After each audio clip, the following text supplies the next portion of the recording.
Good evening, morning, night, or wherever it is where you are. Welcome to Old World and the community tournament match between Siontific and Alcaras. I am Fluffybunny and I am joined by FilthyRobot. Hello, Filthy. Hey, Fluffy. Right, so we have yes, as I said, Siontific versus Alcaraz. I believe Siontific picked the map. He's gone for a dual-wide coastal rain basin, not using the new point symmetry option. And they've started on tight turns. They're going straight for tight turns. Interesting, actually, on a wide coastal rain basin, that doesn't necessarily immediately suggest a rush, but I suppose it is a dual size rather than a tiny. Yeah, there's no way that he's rushing on this map. It's way too big, so I'm confused by why they don't want to do simul either. It's not that big. It's not that big. Yeah. I mean, it's what? It's let's just check. 58 wide, and they've started like 5 tiles in. So they're just under, like 48 tiles away from each of the caps. So yeah, it might be mind games because he's picked a scholar. And we've got Sion has opened Scholar Sage Babylon. Yes. Okay, just confirming with the players that they're good. To be clear, it is Sion asking for the strict turns, which means they're not simultaneous turns to begin with. It's very interesting. Yes, right. Okay, so just to quick recap then. So yeah, we've got a loyal scholar on Babylon for Sion and a schemer. A loyal schemer. That seems they're very loyal. Did they not have? They must have.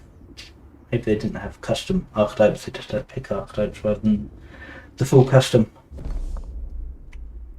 It does show us, right? Somewhere in the settings for that? Yes. Yeah, allow customized leaders. It does. They both run for loyal. That's wild. Alright, fair enough. I guess, getting money early is definitely useful. Wow, look at Carthage has 147 money a turn coming in immediately. Yeah, I talked to Alcaras about this before. Some of the theory crafting that we talked about suggested that one of the ways you can fuel the Carthage demands for money early is if you don't have a very high gold per turn start, but you still want to run that trader start, then running loyal is okay. Yeah, pretty nice. Nina saying who picked up, as in who picked map and who picked the pick order. So Sion had first pick and picked the map. Alcaraz had first nation pick and picked Carthage. So Carthage versus Babylon. Carthage obviously doesn't really need a lot of explanation as to why that was picked. It's been a tournament favourite. Babylon is a little bit more interesting, a little bit less immediately aggressive. Good science game potentially. Nice UU if you can afford the wood for it. There doesn't look to be a huge amount of wood on this map, certainly not in the starting spot. So that with the 16-year-old schemer going for the early tutor, it looks like. Also, pretty much perfect rolls on that slinger. Steadfast to open, followed by range, which is kind of your best available option. Yeah, for that. Definitely nice. Yeah, so that will help. So he's gone for he's not attacked. No, he's taken the promotion first turn, but you will be able to clear that camp immediately. Sion has got Shield Bearer, but he is slightly out of range of the camp. He's not advanced far enough, so Sion is not going to be able to clear that camp before it spawns its next unit, unfortunately. It is not a point symmetry map. It is a mirror map, but they are not using the new point symmetry option. Did he get the tutor off? Yes, he did get the tutor off. Okay. Doesn't look like he pulled the event, or rather, it looks like he maybe passed the event since he's at 40 experience, so didn't get the trade he wanted for Alcaraz. But that's still 40 experience right off the bat, and really 2 more years of using your schemer on average, right? Yeah, I guess. Just have a quick look at that. Yeah, so he's got the courtier. He can probably tutor next turn. He's going to have 147 cash dust from income, so he ought to be able to get his tutor off next turn. Are we out of sync somehow? Like our voice is not. I'm not listening to stream, so we're on Discord with voice, right? We're talking at the same time. Yes, I'm seeing it on tribal turn. Have I got stuck? I'm still on turn 1. Oh, we're way past that. We're on turn 4 right now. Okay, fun times. Let me see if I can rejoin. Okay. It's not a good start. Apologies, Why you're, everyone. like, talking way stuff that happened way long ago. I'm like, okay. So I can at least rejoin by the looks of it. So hopefully we'll get back into things. Yeah. Pointing that out. That could have been confusing. All right, turn 4. Yeah, time to count down. Okay, great. Perfect. Okay. Let's So yes, Alcaras the schemer got tutored. The mission triggered. So if you go at 16 instead of 18, you have a very high chance of hitting one of these events that gives you chance of some different attributes or some experience. And Alcaras picked the experience. On the other side, as you pointed out, the way that Alcaras versus Sion has pushed this first camp, Sion is going to be stuck with that second spawn, which will really slow down his expansion. Pretty much mandates that he brings that settler up there, which he's not even doing. He's not doing. That's wild. Wounded slinger is going to have to heal somewhere. That probably means coming back across this really heavy terrain. Really don't like that play. I think that settler should have gone north. Yeah, I mean, I guess it depends where he wants to expand to next. But has he even explored? Has he seen any other sites? Let's have a quick look at the timeline. No, he hasn't seen any other sites, so he doesn't know where his next expand is. So yeah, I'm not sure the thinking behind that. Well, I mean, he did want these strict turns. Presumably, he's thinking about early aggression. Presumably, he wants to expand into the center by that logic. But yeah, it's gonna slow him down again. Yes, nice note from Silver there. Diagilis, I don't know how to pronounce that name. It's a fantastic word, trolling Alcaras. This is the character that can pop up that killed one of Alcaras' leaders in a duel once. So he's just trolling him a little bit there. Love that. Yeah, it's so wild, the disparity in speed from having that second barbarian spawn versus not. Yes, so we've got both second cities settled now. Although, having said that, it doesn't look like Alcaras is taking huge advantage of that. The Slinger is still, I guess he's slowly making his way down over these hills. Yeah, it's quite slow movement, to be fair. Yeah. Interesting, too, to see the Scholar start on Sion. A lot of players with a Scholar Sage opening will build multiple Sage cities relatively early. He's gone straight into a Hunter city. So I guess he wants that Slinger, makes some sense, but not capitalizing particularly on the early archives. Yeah, and improvement-wise, it looks like he's got a. Did he get free worker from Tech? I think he must have done, because he's got 2 workers out already, and he's gone straight into a farm, then a granary, boosting that growth up, getting food out for settlers. He's pushing expansion quite hard. Slinger immediately in his Hunter city, going for a second military unit straight away. I definitely needs that. It's going to be a good one. Alcaras was the standard schemer, second city riders for the free scout. Now there'll be 2 scouts out and about stealing all the legitimacy off the named locations. He's bought orders 3 times so far. I'm sorry, go ahead. I was saying he's bought orders 3 times so far on turn 6. So making reasonable use of that. Yep. What are you saying? And the map pretty slow to move across. A lot of hills, river system going north-south as opposed to east-west. And then both players are going to be struggling a bit for food to begin with. Not a ton of food in these areas, and they're both very expansion-oriented right now. Yeah, it's looking quite arid, especially that second site. We've got a pasture resource down further down, but going to have to tech to animal husbandry to actually get there. We're seeing 2 trying to go down for Alcaras, so it looks like he's going to try and make a play for Zoroastrianism. Sion, not a... Sorry, yep, thank you. There's no shrines for Alcaras so far. Of course, he still only has the 1 worker. We're going to see a shrine go down now. No, he's working on quarries. So he's probably thinking about a wonder with that stone boost and dropping a quarry earlier. Maybe just thinking about econ. There's pyramids available, which is quite strong early, and hanging gardens. If you think the map is large enough for it, that can be a good one, although I rarely see people rush it. Yeah, General Barkle as well. There's always a firm favourite. There's a load of interesting strong wonders. We've got the mausoleum, the museum. Kophon could be interesting, potentially, depending if we go that way. We've got Colosseum, so I'm pretty sure Siontific will be seeing the Colosseum and that he wants to pick that up. I know he loves that wonder. I really like this play from Sion. I think his start was a little slower with the way the barbs worked out. You know, he's just now cleared that camp. But the double shrines means he's pushing for Zoro. Zoro gets him Jebel. Jebel's a ton of orders early. A ton of orders in the mid game, rather. So that will be very strong if he can make that work for him. Yeah, the double worker start is quite nice. It's definitely giving him a bit more growth. Although of course it is absorbing his orders, which he doesn't have a huge amount of. As compared Nice to the to schemer. check if we get a sec. They're moving quite quickly, which is nice. But I bet you he selected for that off of his scholar, right? He probably dug for that worker. Yes, I imagine he re-rolled on turn 1 for it. In fact, we could even switch back and have a quick look at the timeline. Free work on turn 3. Yeah. So he was planning that from the get-go. Now he won't have 2 population points. I mean, he's Babylon with a granary and a wheat already improved, so it's going to get to number 2 pretty quickly if he stops producing settlers for a moment. But he won't be able to build 2 specialists in his cap without doing that.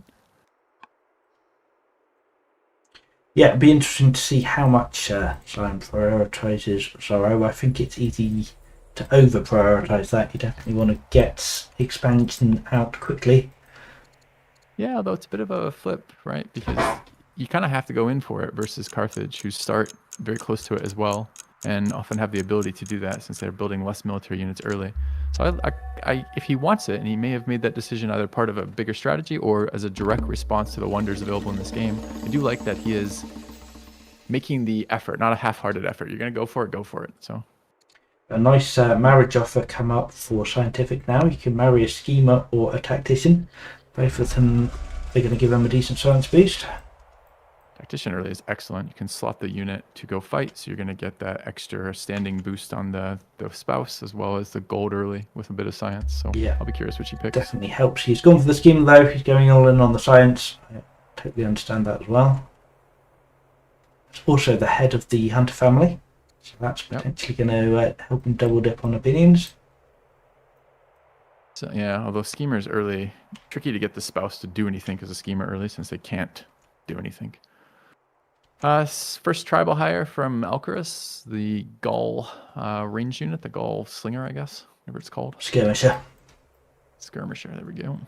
Yeah, there's another. He's about to see another Thracian skirmisher. I imagine that's getting hired pretty quickly as well. He is interestingly at war with the Gauls, so it was both more expensive than it would have been, plus it's immediately getting attacked. So that's not entirely ideal. I don't know the tribal promotions by heart at the end. So which ones are the Gaul? What is the Gauls get the Ranger promotion. They're good in forest, yeah. Whereas Thracians, I believe, are Hills, I think. Maybe. Oh, I don't know. Oh, you might be right. Actually, it might be the one. Let's have a quick look. Chap will probably tell us before I even get there, but. It is, they get Highlander. No, you're quite right. They are the Hill One tribes. So it's Council on Sion. That's for his, I guess because there's no resource. I mean, this is the other problem with the double shrines is it's going to take food for both the specialists and the specialists. Yeah, he's just delaying the city for one turn as he waits on the shrines to finish. Right, so he's going to go immediately. Yeah. Does look like it. So yeah, and he's got his third settler out, but doesn't look like he'll be building any more imminently. Maybe he'll get another one out of Eshnuna, but that's a 9-turn settler if he's going to build out of there. A little bit painful. What's Carthage doing? Yeah, we've got still working on the third settler. So he's actually kind of awkward tech roll for them too. Polis, monasticism, border booster, military draw right now. So they're going military draw, but they probably wanted to get labor force more than they wanted that, or start work on the exploration line, both of which are really good. Exploration is very powerful for Carthage. With the schemer leader, this is the mass adopt stuff that we played around with. It's quite strong. Yeah, for sure. Though interestingly, doesn't look like we see any adoptions yet. No kids in the Carthage court. So Alcaras hasn't used that option as yet. He did adopt centralization. I guess once he settles his next city, he will have some more civics to play with. So he does go for that. Seems like Sion is content on not getting as many city sites going tall. Possibly, yes. Yeah, I mean, it is interesting though that Sion has managed to get his third settler up before Carthage. Obviously, the Babylon growth bonus and focusing on the granary early has helped with that. But it doesn't necessarily help Carthage clearing sites quickly, which obviously they are doing and can do. if they can't get settlers out to sell them. There's the Thracian purchase on Alcaras. Yeah, I mean, there's going to be a nice thing for Carthage here, which is they do not have to. I mean, they're going to have to move the tribal units from the tribal positions to where they want to go, and that's going to be slow. But I mean, if you look at the line between Carthage, Utica, and then where he's at, it's just all super slow terrain. So it will be nice to not have to bring units from the back lines up. Yeah, and interestingly, I can see that's so he's not going to be moving the tribal units immediately. He's just going to get them working on at least clearing the Gaul site. He didn't declare war on the Thracians by the look of it. No, he has declared war on the Thracians as well. So he's just going to immediately clear those sites that he's hired from. I guess he just doesn't care about the money penalty for hiring tribes with low opinions because he is quite wealthy. 186 coming in turn is definitely helping him a lot there. Well, maybe we'll see the Zorro acolytes be split since Sion just chose his third faction as artisans, even though it is coastal rain basin and quite large map, and he did have access to traders. So he's gone for the artisan seat though, which means he gets that free worker, and he's immediately started building a shrine. Okay. So I assume then he is going to split them between the cap and the second. Except the artisan seat is now building a 9-turn settler, so unless he's just going to then delay that settler, flip it over, yeah, I suppose it's possible. Yeah, we'll see. It's 4 turns on the growth in his cap, so he could go acolyte, take 1 turn off, second acolyte in the capital. He built the 2 shrines there. Maybe just for the science off that. I'm not totally sure. I would be surprised if he doesn't go for the acolyte there, especially as it's a sage. Yeah, he'll want the science there. Carthage is going for border boost. Wow, that's an early border boost. He's going to have his 3rd city up by the time it pops, but even so, that's not going to be hugely useful, I wouldn't have thought. Get some maybe a few more quarry tiles next to the mountains. I assume it's going to grab, maybe it's the culture too, right? Like there's... Yeah, maybe it's just going to solve the distance between the top city site and Utica, so let's them use those rivers. Yeah, getting the rivers and borders will definitely help a little bit for mobility. But I agree, it is a very early border boost. I think I'd have been tempted to pass it from him. Simon mentions there's lots of grove resources near the capital. Let's do a quick grove count, shall we? Party resources. So we've got double wine, triple wine, in fact, in the capital. Then we've got incense, a couple of lavenders further up. And then... Yeah, not a ton on the map as a whole, but definitely a lot in the starting area. So both players are going to be seeing 6 off the start.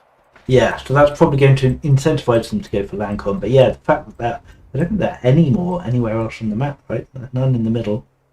No, I don't think so. I don't see any news. I see camels and elephants in the middle. I wonder if there are any a bit closer to home.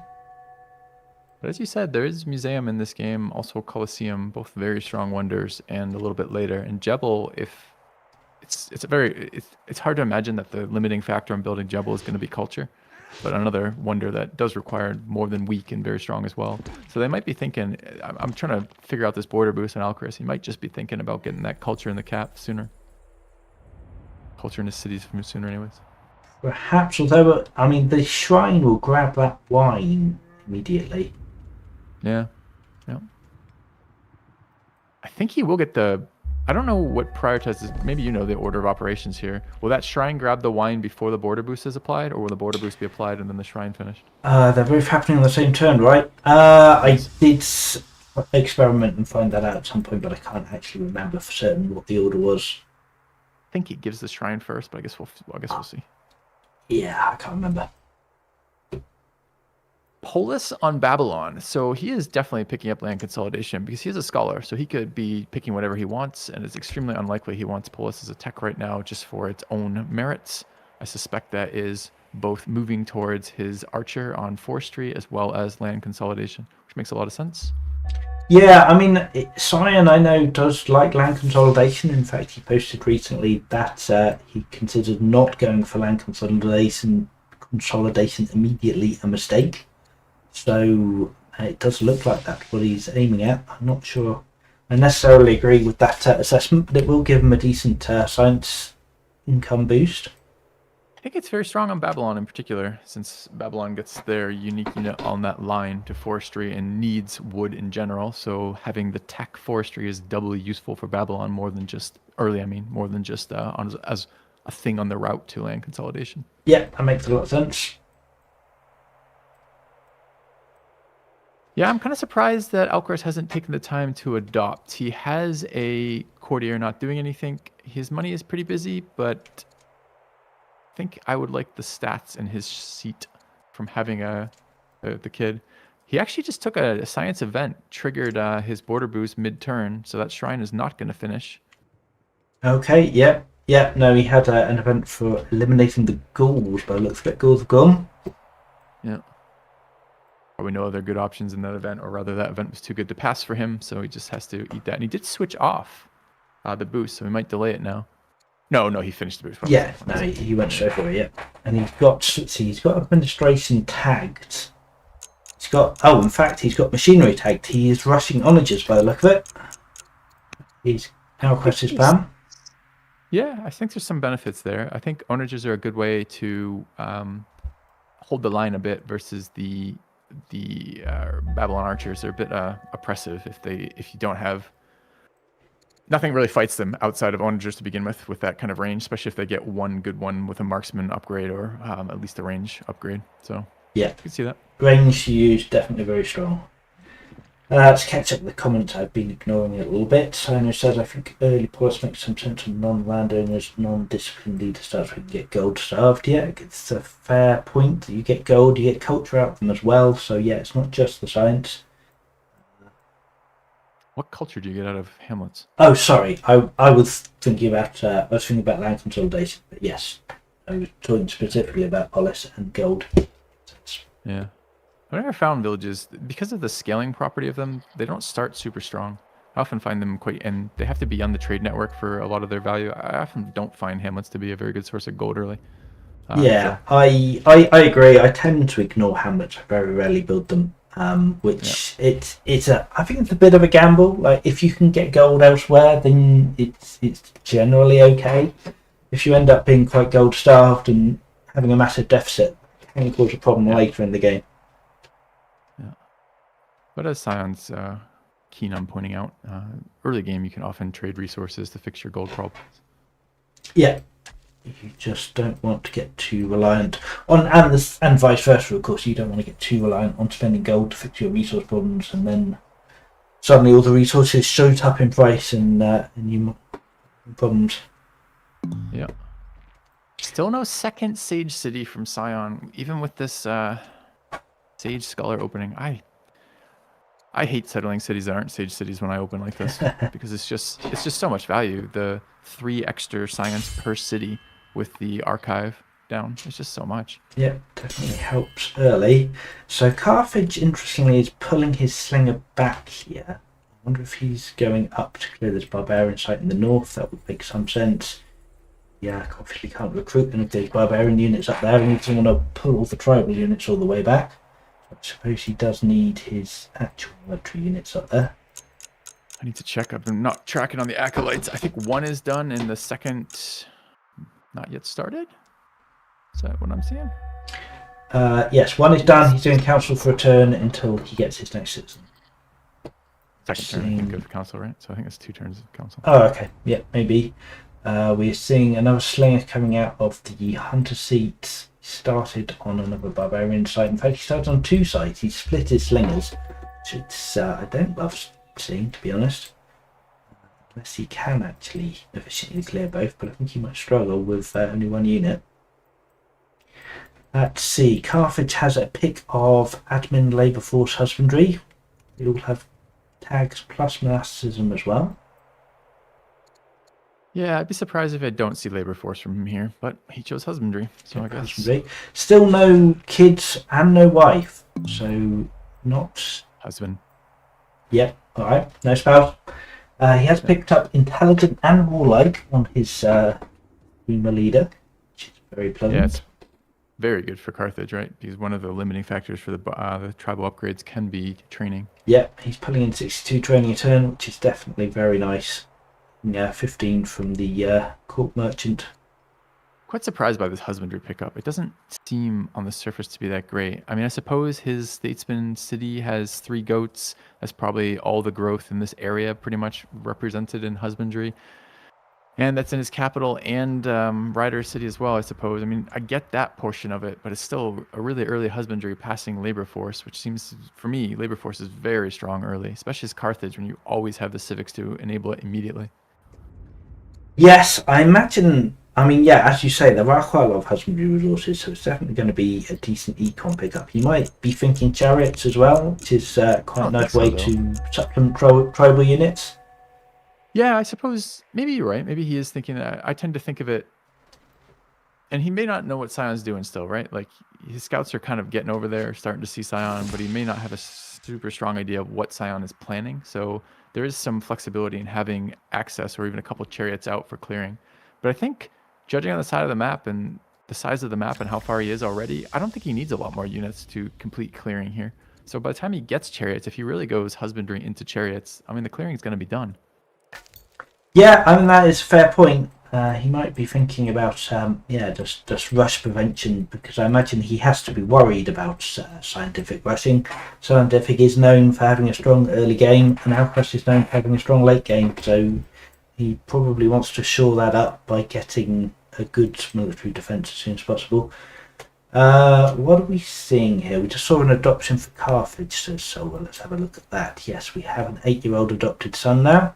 So nice to get someone in at least. Can we adopt more? Yeah, we have a couple. Maybe in some trouble here. He's only controlled by 2 barbs on the city site that he cleared, and there's no settler right there. I suppose the second slinger probably cuts him out. But no, it's a slightly dangerous position to be in, but yeah, I think he's probably going to be fine here.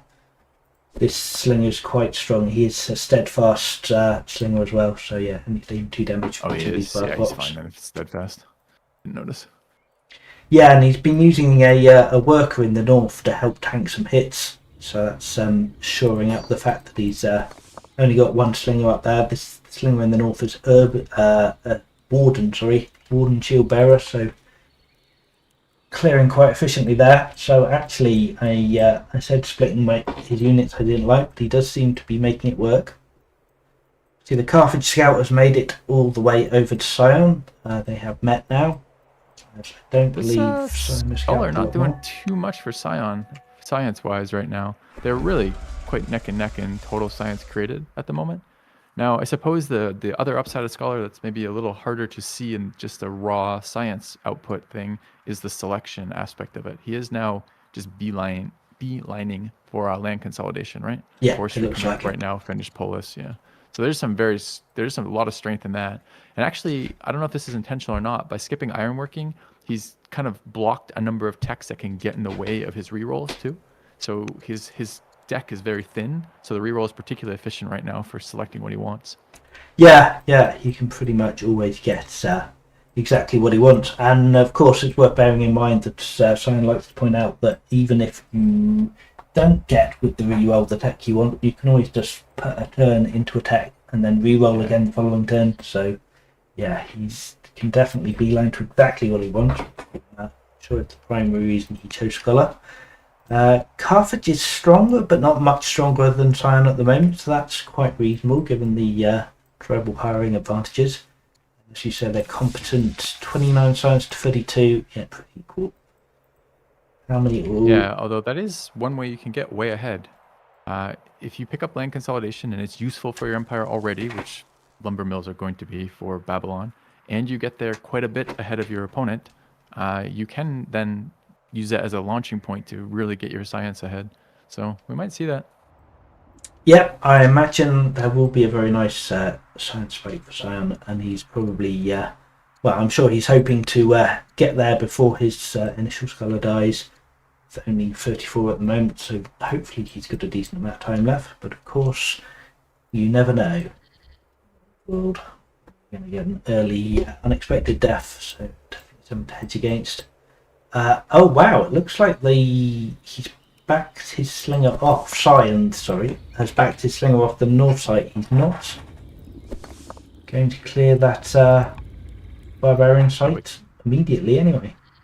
Probably calced it out that maybe he kills the camp, but then gets killed by the Yeah, The guy there. maybe he does have a settler coming in 2 turns. I'd be surprised if he stayed on the urban tile, if he would have died before he could settle it. But okay, see what he does this turn.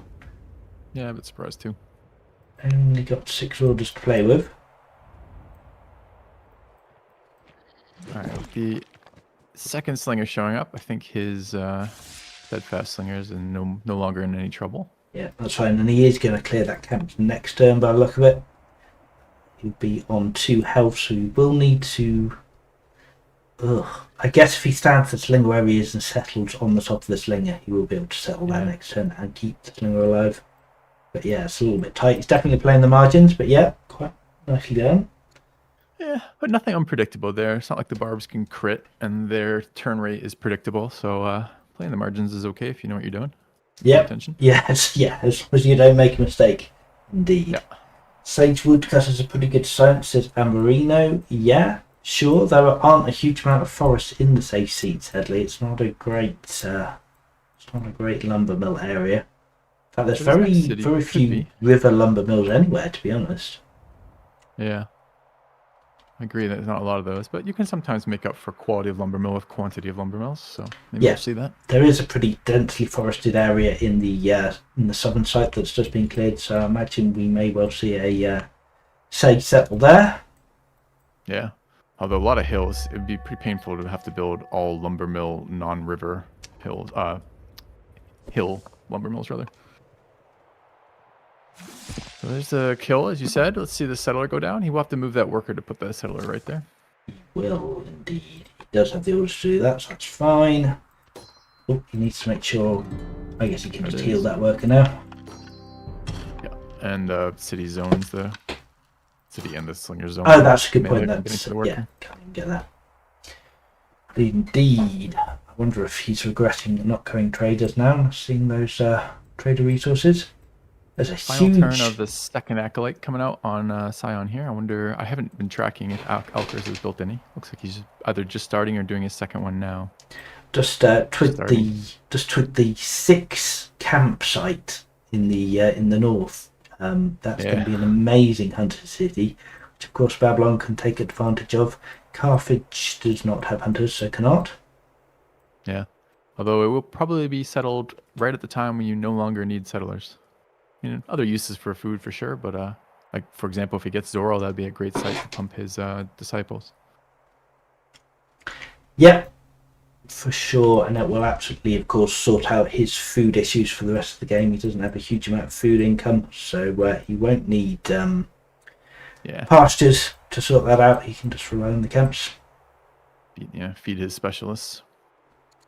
So let's see. So he did invest in 4 quarries in his capital. They're flatland quarries, but at least on arid, this being Sion. I would be quite shocked if we don't see a jubble from him relatively soon.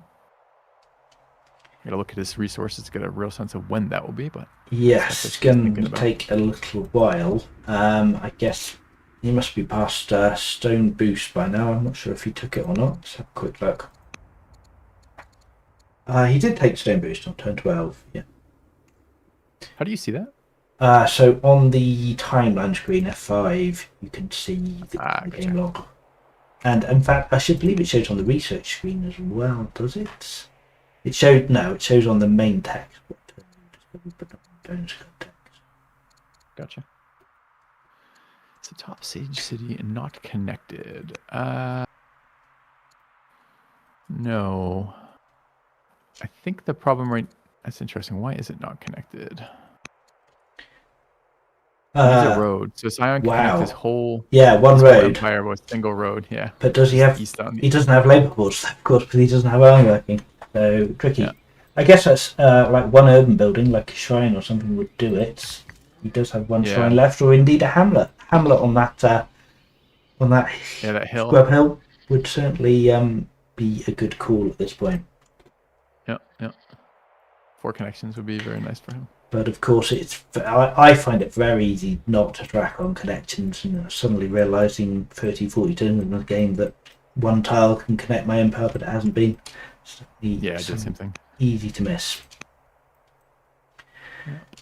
Got a few pings from Carthage, so he's planning out what sites, what families he's settling. Got a rider, states up north, which he's about to settle. So Carthage is a little bit behind on settling now. He's only just getting his fourth city up, so Sion's a couple of turns ahead on settling. We're seeing 2 more settlers being built from Carthage. We'll be seeing in Babylon 1, 2, yeah. So they're Sion's staying slightly ahead, which again is mostly just the Babylon growth bonus, but yeah, they're doing reasonably well both on expansion. We have got the traders. Interestingly, he pinged states, but settled traders at the top. The 2 pearls just on the edge. One, single polis or single hamlet rather, or shrine or whatever, picks up 2 more pearls in the traders' city. Makes a lot of sense to me. Yeah, for sure. I would have definitely settled traders there. Let's see. Weird mountains in the south. Have you looked? There's like 1 tile behind them on the edge of the map. It's oh yeah, a line of quarries, but you're never going to get those in your city. Wow. I mean, I guess if you went colonies and bought the tiles, you absolutely could do that. But expensive. And a lot of orders, but yeah, very efficient quarries. Well, seeing Polis on Carthage now, so might doubt. Sorry, carry on. I'm sorry.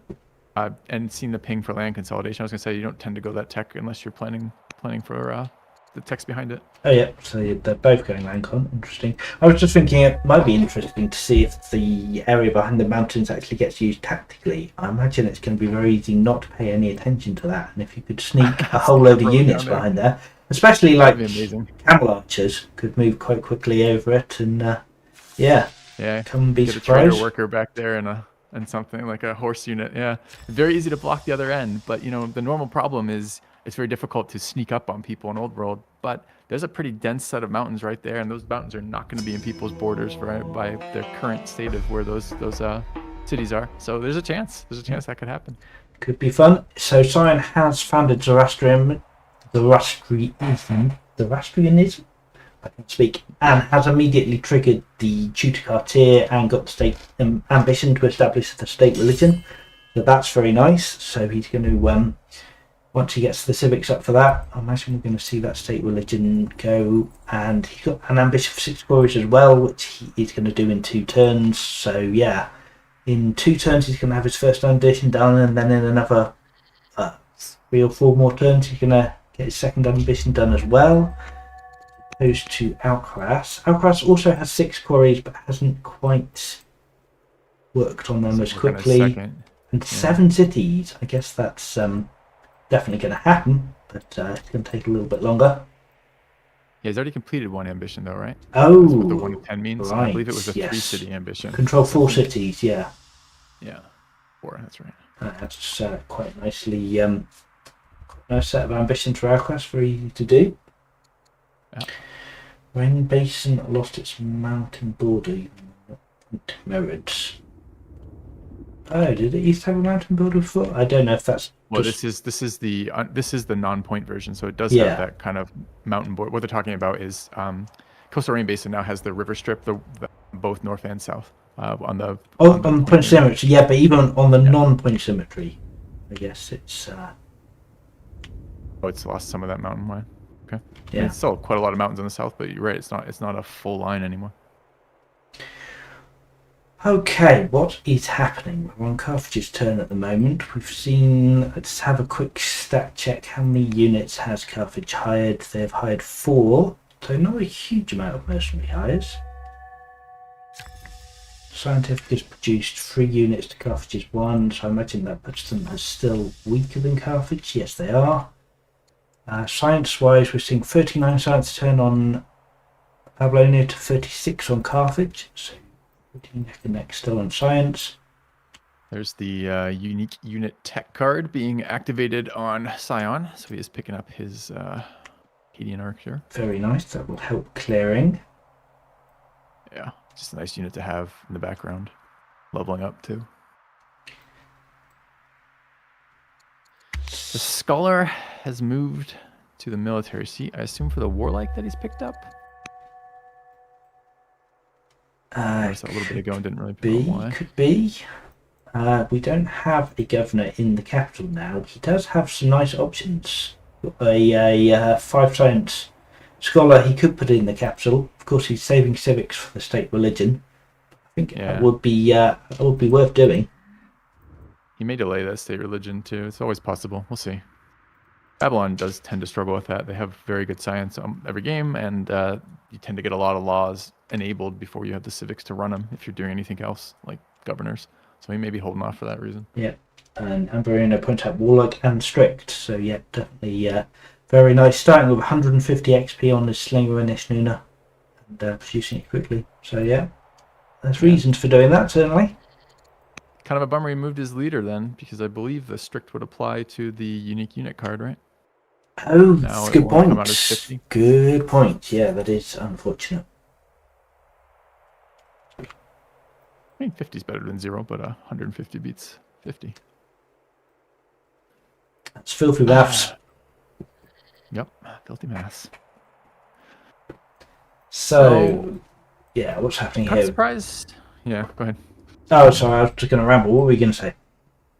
Just that I think with the investment in the Acolyte and then getting beat to Zoro, I think it does set Alcaras back just a little, not because he doesn't want the Acolyte, but because he no longer has the population point to get the fair specialist, the grocer, whatever it's called. Oh, he can't get a shopkeeper. That is unfortunate. Yeah. And he's building settlers out of his capital, so he's not going to be getting it anytime soon. Yeah, we're seeing 3 settlers now coming out of Carthage. So I imagine that means, unless, we don't have any more settlers started in Babylon yet, so Carthage probably will overtake on city sites soon at this rate. But yeah, not getting that elder shopkeeper up early is definitely unfortunate. And he won't, I guess he will, I was going to say he won't know exactly what family's Scion's playing, but he's got a scout parked in the artisan seat, so he does in fact know what families. Yep, Carthage has pretty good vision. I would imagine, let's do a quick check on Scion scouting. Yeah, he really hasn't seen very much of the map at all. As opposed to Carthage, who has very good vision. Quite difficult to find the orders for that on Babylon. For sure. Especially if you pick up that early worker. Oh, we have a mysterious sword, and in fact, a mysterious sword potentially turning into a sword of the gods for Carthage.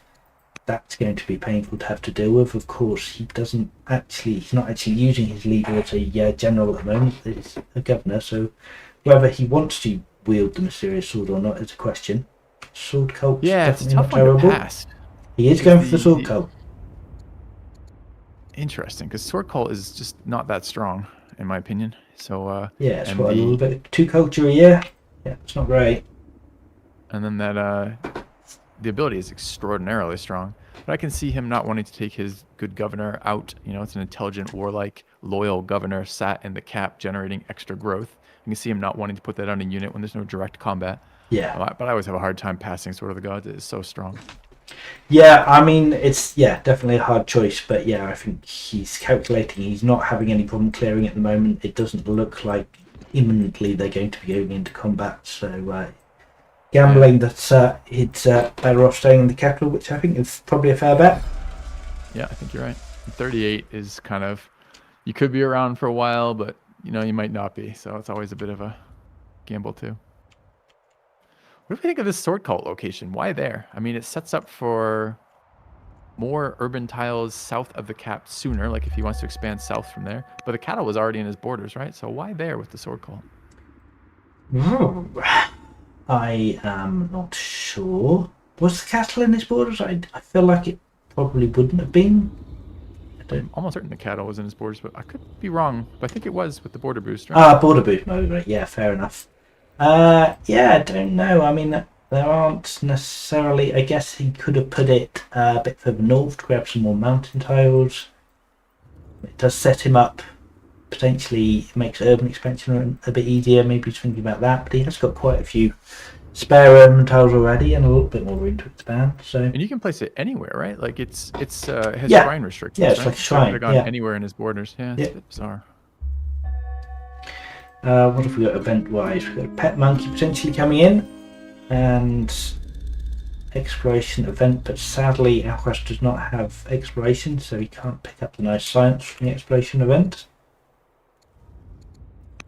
Yeah, not happening yet. I was gonna say he started. No, he just sent his second out. I don't really like sending my people off exploring until I have exploration. I don't find that. I tend to find it a bit of a net negative before exploration. Yeah, it can definitely can cause you some issues. Maybe you want to get closer to the gold spider. Perhaps, or that's still a fair way off. Yeah. I guess I needed to see where the borders were before he placed it, but it doesn't look good to me.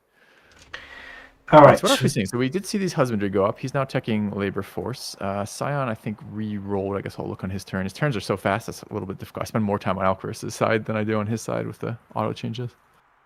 Yeah, it's definitely hard to keep track of what's going on. So yeah, Carthage has got what 1, 2, 3 more sites cleared now, which is the number of settlers he's coming out. So that looks quite nice. Scion is struggling a little bit. His work singers are getting a little bit beaten up here. He's got 3. They are together now, and he's got 1 more in the north as well.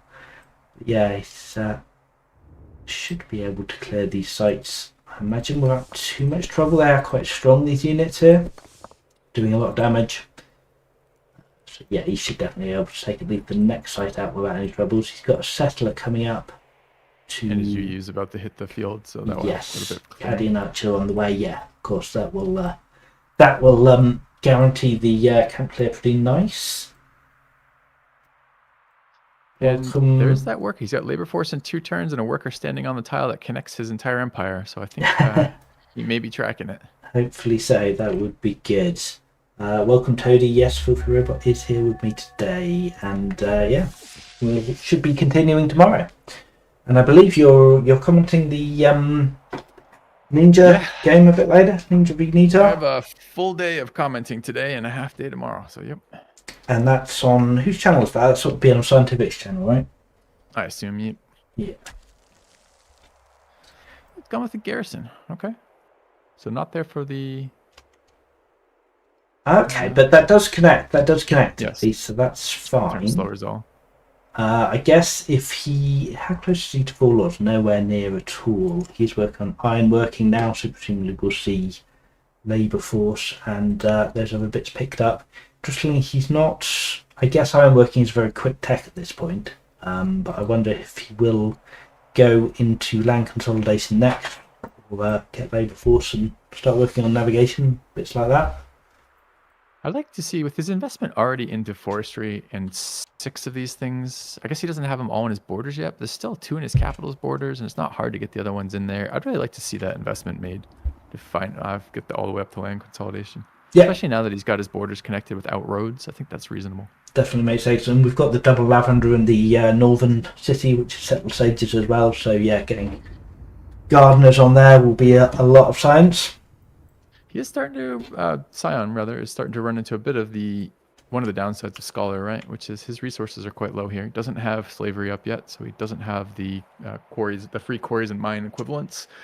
And his food is negative, and his gold is only plus 40 a turn because his leader only has 2 loyalty. So, yes, yeah, he is, and in fact he's running a 10 food deficit now, plus a wood deficit, plus an iron deficit. So yeah, he does need to sort his resources out for sure. He doesn't have. He's building what, 1 more quarry? It's his only resource gathering improvement being built at the moment. Yeah. I mean, he can sell this stone off, but I think there's a lot of benefit for his empire. He's going to be order starved as Babylon, just the way that works out to begin with, and Jebel is one of the ways he can solve that. So I think he would really like to get that, especially after his Zoro investment makes the Zoro investment pay off. It's easier to spread religion as Babylon too, since you have that inherent growth boost for building faster disciples. Yep. And interestingly, we're seeing a slinger come forward rather than moving the Akkadian archer. Oh, I love that. But I guess the slinger is all he needs to finish clearing his camp. In fact, did he even need that slinger? Yeah, it's a good question mark, isn't it? Yeah, I don't think he did. He could have cleared the Dane camp without it. He has adopted his state religion, so he's got his second ambition done now. Fantastic. So we're seeing 86 legitimacy on Siontific versus 88 for Carthage. Carthage is actually doing better on legitimacy despite having spent 16 for orders. Yep. Alcaras is certainly a big believer in the schemer ability spam. Which makes sense. Super strong archetype, and orders early are super strong. It's a huge boost to the total as a percentage of your empire. It's a massive boost early and a smaller boost later. So it looks like Carthage Alcaras ended up adopting 2 kids in the end, and then has had 2 more kids of his own. So he's up to a full succession line. He's got a 18-year-old judge now as his heir. So judge definitely a nice second archetype if you can leverage upgrading some improvements. Be good for him. He doesn't have a lot of improvements he can upgrade at the moment, to be fair. I think it's almost a perfect start in terms of ruler succession, schemer into judge. At least one of my favorite combinations. You get the maybe not necessarily needed on Carthage with so much civics already, but be able to follow up. Your early science gets in orders, gets you what you want, and then you're a little bit behind on like laws and governors and that kind of thing, and the judge just shores all that up so nicely. Yeah, I mean, I really like the ability for the judge to upgrade improvements, so I think it'd be nice to see some more improvements that he can actually upgrade coming out. We don't have drama yet, or at least we don't have any Adians. I assume he doesn't have drama yet. Yeah. I guess a bit hard on Carthage, right? Since one of the benefits is upgrading the strongholds immediately from garrisons for the timing on your UUs, but Carthage is not a empire that gets to spam their UUs without elephants everywhere. So. Yeah, that's very true as well. So we have seen Scientific clear that site now. He has a settler en route, does he? Yes, he does, from the north. So he's clearing pretty efficiently there. Let's see, we're seeing the middle of the map here. We've got two sites right in the middle, 2 Thracian camps. Sion is actually, I guess they both have cities either side now. So both getting quite close to meet each other now. Yeah, and it's a little interesting here because on the one hand they're roughly equal distance, roughly similar unit composite, like unit strength kind of deal. But Sion has 0 information about what Alcaraz actually has. He just has the scores listed on the screen for him, and Alcaraz has full information of what Sion has. So, interestingly, the power is now similar, and Scientific is learned, so he has managed to leverage a science advantage out of that, despite having very similar science income scores through most of the game. I don't know how that's the case. 43 to 39. Yeah, but look at the total amount of science accumulated. How do they have a difference in score when they're 810 versus 816 total science? Let's have a little look at that. Yeah, that does seem a little bit strange. I wonder if Sion picked up a free tech at some point, and the comparison is done on tech invested, whereas this is done on science produced, maybe? But science produced is tech invested, because the tech invested is still science produced, right? There can be differences. Like if you actually get a free technology, just an event that just gives you a free technology, that's not giving you the science for it. Yeah, it's just giving the technology. So I guess that's one way. It's slightly surprising, but I think that potentially is. Yeah, that's quite confusing. That, especially for the player on some level, because I don't know what to make of that exactly. I'm curious as to why. Maybe someone in chat knows why. I wonder if those are very close totals to be seeing Babylon as ahead, even though. And I've been getting. Oh look, but somebody just changed. Look at the next turn. So there must have been a 200 science event because the totals have just changed. By right. So it's just a graph flag. Yeah, it's a graph flag. Yep. So some event just triggered for Sion that pulled a bunch of science for him. Oh, and Sion's leader is now doomed at 45. That is sad. Yeah, but I suppose at least he got to attacking land consolidation, which is probably what he was mainly wanting the Scholar for early to beeline that. So that at least is done. Yeah, we've seen some heavier leverage out of Scholar Sage starts from other players this tournament. I'm not necessarily thinking that's a mistake here. I mean, Sion has played very aggressively for expansions right now, which I think is just fine. And his Scholar did other things, as you pointed out, but not as strong a Sage start as we normally see from the Sages. Sion has accepted autonomy in Eridu for his favourite governor, Zenobia. He's now in play. Be interesting to see if he reassigns her. Yeah, Eridu, because he's gonna have land consolidation done in 5 more turns or whatever. He can slap some groves down in the lavender. The autonomous will auto upgrade those, since those are improvements that they can invest specialists in. That's actually quite a good city for the autonomous. It would actually end up being probably a net benefit for quite a while. Sion does need to sort his food out. He's going to need some food if he wants the autonomous entity to actually make specialists. He is getting a pasture, in fact 2 pastures coming up, so yeah, he is definitely working on that. That's good to see. Yeah, both players identifying that there's not enough food in this map without taking husbandry, so perhaps Alcaras was just a little bit more clever than I was at that point when I'm wondering why he's doing that, but his food is fine, and Sion's has done the same thing. Sion is now 1 city up. Carthage does have a settler, 2 settlers in fact coming out, so that isn't going to last for long. Carthago is building a council. Is that, yeah, 1 turn to a citizen, so I imagine the elder shopkeeper will be coming out pretty shortly in Carthago. Sion has a chance for peace with the Thracian, but has to pay them more than he can afford. That's probably not happening. I assume he's dipping into his stone. We saw the 1 garrison built. That did city connect a bunch of things, which is good news for him. Is there a 2nd garrison out somewhere, or is he even selling stone? Probably selling.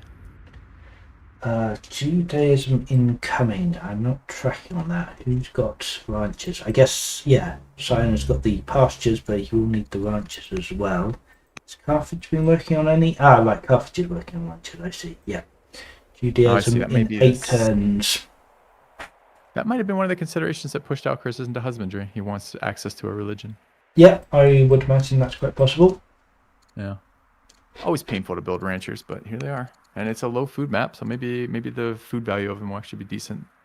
Yeah, the food and the growth probably both going to be quite useful, although I guess we're getting to the end of the immediate need for growth. Yeah, never too much. You can never have too much growth in a statesman capital, pretty much. Like, sure. It's just, definitely helps. Alright, we're back to Sion. What is Sion doing? Still clearing, I imagine? No, he's taking a breather to heal up. The Akkadian archer is still stuck in the back lines. Unfortunately, just doesn't have the orders at the moment, which is a bit of a shame. Text that, and it's doing absolutely nothing for him. Yeah, I think I would be pushing that forward. I just want experience on that unit as soon as possible, especially right now where it doesn't have one of the powerful archer upgrades available at this moment. I'm definitely going to want to re-roll that as soon as possible or get it to its next tier. Yeah, I agree. Wow, 6 events in Carthage. A lot going on here. Furious Emissary, so we could potentially be seeing an invasion from the... Who is this? The Danes? Which I guess isn't going to be too scary. So even as 1 Dane site left on the map, which Sion is going to be clearing soon.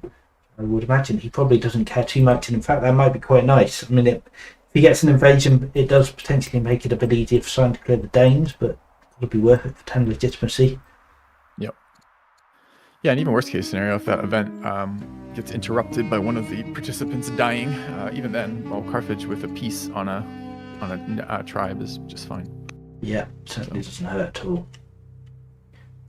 Yeah, whether Carthage is ever going to get a chance to hire any of those Danes seems unlikely. There's the elder shopkeeper, as you called, and immediately rushed. Makes sense to me. Nice. Yeah, nice 5.4 science. Definitely going to be a very significant increase in his science income. Yeah, and the growth in the cap never hurts either. So looking through this, I mean, I think they're pretty even. I think maybe slight favor to Babylon in terms of their positioning, but if I look at the strengths of each empire right now, I think Carthage's resources are just much better sorted than Babylon's right now. But I like both their positions. Yeah, Carthage is clearly a lot richer. They've got a huge training stockpile as well, a pretty decent civic stockpile, which is only going to shoot up a bit further once they actually get these cities down. Sion is running. If he levers it at all, though. Sion is running a little bit closer to the bone, but I think that's not necessarily bad. You know, if you have got a stockpile that you're not using, then it's pointless. You want to be utilizing all of your resources as much as you can. So I think it's not necessarily terrible, but it does give Sion less flexibility when he's got nothing in the bank. And, he's now running an 87 gold deficit, so that's painful. His new leader, pretty rubbish too. Extravagant, bitter, wanton. Yeah, that's horrible. Three negatives, no positives on that. So. I mean, a decent amount of science, I suppose, but yeah, definitely not helping his economy at all. No. That's a nice flex or a nice switch here. Just saw him pick up a treasury in the capital. He needs to stabilize his gold. Treasuries are culture for Babylon anyway. It's not the end of the world to pick up a couple of them if you don't build a million. Yeah, and we're seeing another 10 food farm coming down, so yeah, that's going to help as well. Yeah, I think we will see our first wonder soonish. Looking at Carthage's income and resources here. I'm not quite sure what it will be from Carthage. I don't think they're in a position to pick up Jebel yet, so maybe just the pyramids. Yeah, pyramids is probably a reasonable pickup. They've only got 2 laws active, so they probably would like to make them cheaper. Maybe, but also Carthage, they tend to be floating a ton of civics early, so maybe not concerned about that. I wonder if they will save and just hit museum. I mean, Carthago is 15 turns from strong. Yeah, museum would definitely be a nice pickup. Yeah, if you look at the science income in Carthago is looking pretty nice at the moment with the elder specialist and centralization and the intelligent leader, and quite a lot going on there. Yeah, you're never too excited when your opponent's great leader lives forever and your leader dies and you have a crap heir. It's never too exciting. So. Indeed. Funny watching chat over there, Spider Fred over there with his like encyclopedic knowledge of all the events. He's like, yeah, extravagant can get you a good event, RNG pending. Like, man, I wish I had that knowledge to draw upon. So I have no idea what positives come out of extravagant. I never would have thought of it as a positive. Yeah. Well, I think it's perhaps more of a consolation prize rather than something you actually want. But it's something certainly. We've got another rider city coming down in Carthage. So we're up to 2 riders now, 2 traders, 2 states, completely balanced empire-wise. Yeah, another nice little play on the riders here. I mean, this is not, they both picked their nations before making map decisions, but the riders connected bonus has been good for both the worker and the city connections all game. So that's been nice for Alcaras. Oof, Sion is now having to sell 59 stone a turn to cover his debts, which is more than his income. Yeah, he's going to be bankrupt real soon. Yeah, he needs to fix that like immediately. It can be tough to do that if you have such low orders, and he just had an air swap, right? So his orders right now are 11 and 3 in construction, right? So it's really not many. Yeah. We swapped it over to the 17 and 3 on Carthage. On the positive side, it does mean his turns are going very quickly. So, we're cracking through it. Yeah. Turn 31 in, an hour? Yeah. Yeah. Absolutely. They're crushing the gameplays. Alright, we've got a statesman, third statesman city coming up. So our class is now on 19 orders a turn with 4 going for improvements. So, nice order economy. Economy generally looking very healthy. Yeah, and statesmen, just a really solid nation. I personally find riders one of my least favorite military nation from like bonuses, but their starts are so good with those extra orders and extra scout. Yeah, that definitely gives you a nice smooth on ramp into the game. We see our first unit upgrade in Carthage with a Marauder just been upgraded here. So I imagine Carthage will probably be looking to heal up and upgrade a lot more now before pushing out too much further. There's a lot further to go, of course. It's just the middle 2 sites now. Now Sion has cleared that Danish camp. I like seeing this hunt coming out of his oh my god, Archer City. Can't for the life of me think of them, the hunters. Yeah, hunters. I think that would have got easier, but I like it anyway. I like it for trying to fix his resource problems here. Obviously, you don't want to be spending large amounts of time in your military capital building projects here like this, but I get why he's doing it. I think it's a good adjustment to the reality of the situation. Yeah. But he's got to fix his economy because it's going to slow him down a lot at this point. Yeah, he definitely, the hunt will definitely help him a lot. He's got the option to make his Governor's Adobe a rising star, which I'm sure will be very nice. Give him some nice stats and some more growth in Eridu.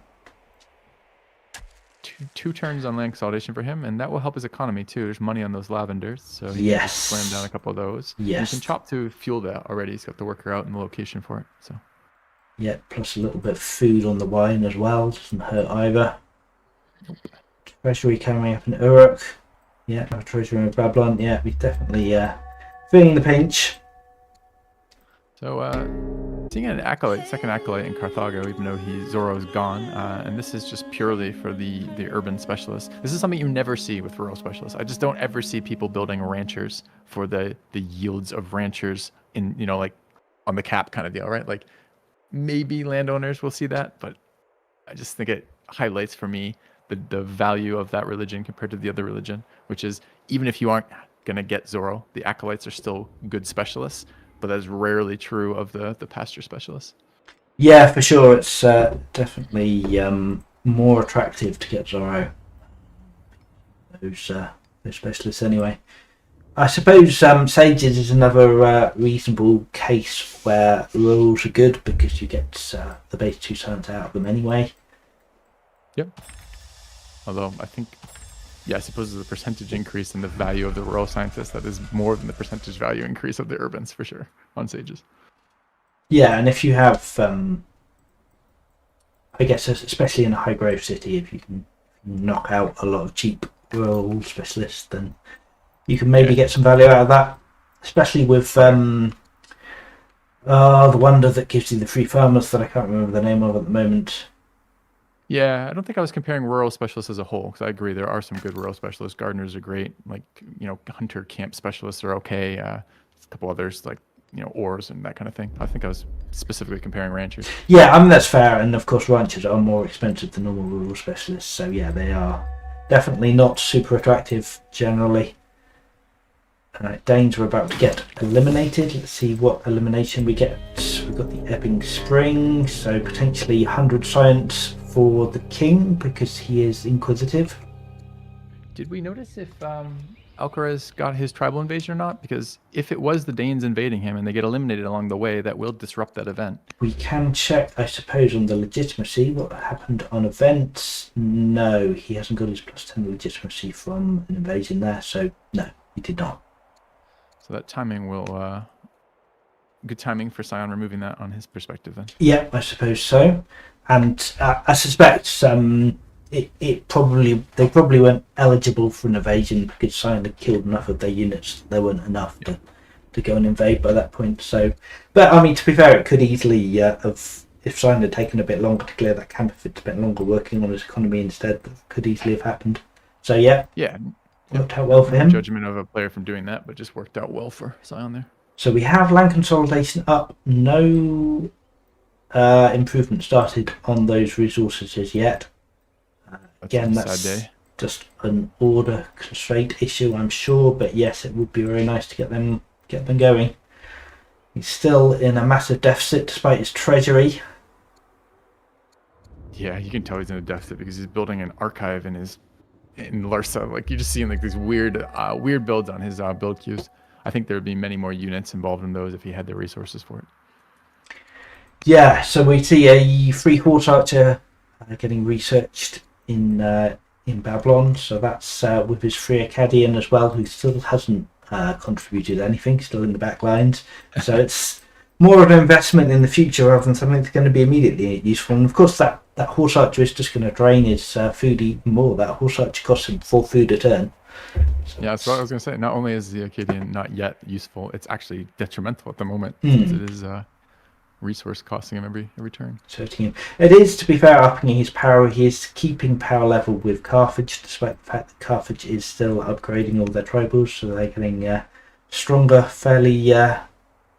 well, I say that. He's not upgrading all his tribals, he's upgrading one of his tribals. Yeah, I'm surprised we haven't seen more upgrading.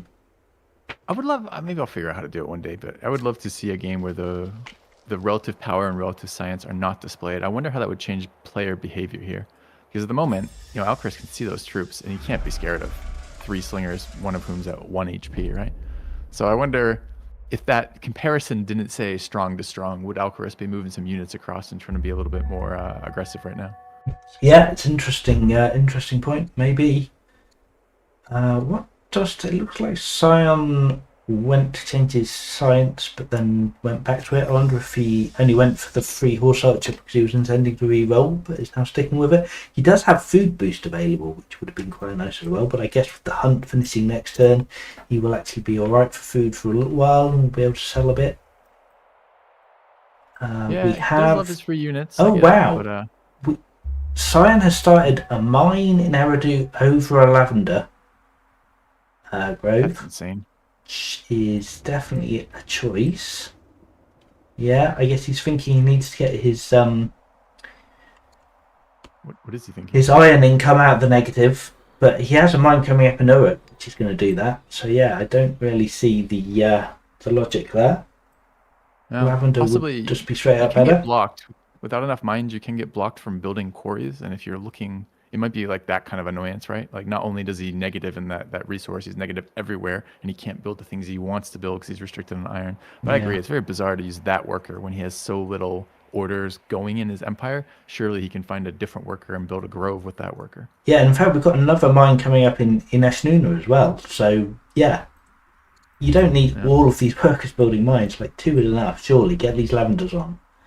Come on. That's what I think too. If you're gonna invest in that land consolidation play, which the downside of going for that so rapidly is almost always the laws that you don't get along the way, right? Those nice early game laws that you'd rather be running. Well, if you're gonna pay the cost of going for a quick land consolidation, surely you want to reap the rewards as soon as you can. Yeah.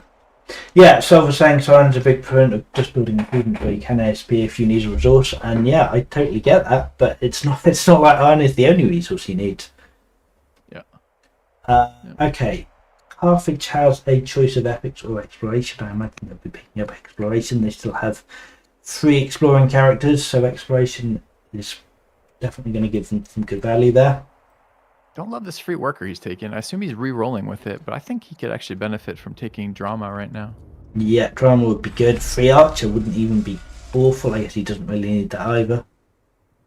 I'd like to see, with that judge coming up, I think you nailed it earlier. It'd be nice to have some payoffs for that, and I think the science gain off the urban specialist is really good. Now he does have barracks tech finished, and he doesn't have barracks up yet, so we might be thinking he doesn't want to double down on 2 urban buildings that each require specialists. So maybe that's the thought process, and I gotta look what it is. It might be delaying his land consolidation. I gotta see what he picks up after, but bizarre on the surface. I wonder what his reasoning is. Yeah, interesting. All right, what have we got? We've got some dies online. So Sion has already spent all his orders for the turn. I'm not sure on the Started 2 wines in the what. cap. Nice. Oh, he has. Okay, that's great. Yeah, he's kind of finished with military now, unless he wants to contest the central site, which I wouldn't imagine he particularly wants to be doing at the moment. I'm seeing Sion apparently listening in our conversation. He is now building a rancher in Uruk. If he loses this game, I'm blaming that. Fantastic. I love it. Well, I guess the question is, what else? I mean, he could have built an apprentice acolyte.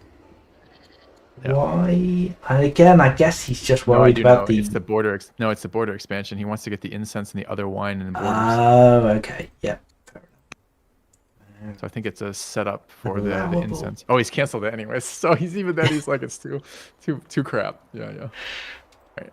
Again, I think he's in the conversation. Okay, back to an archive. Yeah, because as soon as he gets a grove on his wine in the capsule, he'll immediately grab that other wine. But he don't need that larger. Yeah, and I think there's an urban route to get the incense too. Probably don't need So that range. Carthage has taken quite a science lead now, 63 to 51. We've got a 6 wisdom queen. Of course, he still has his original leader on the throne, who is intelligent and has 6 wisdom. So getting quite a lot of science out of that. So I imagine and centralization is sat there, so the double bonus on the leader, right? So not only the global, but also the local. Yeah, so we will see quite a dip once that leader dies, but yeah, if he can get a bit of luck and keep that leader alive for another 20 turns, then I imagine he's going to take quite a initial science lead over Sion. Some interesting things here too. So no wonder yet, and he's 8 turns off on strong in the capital. And haven't seen this all. I don't think I've seen this in the entire tournament. It must have happened, but I don't remember. An estate's going up in Carthage capital. Wild.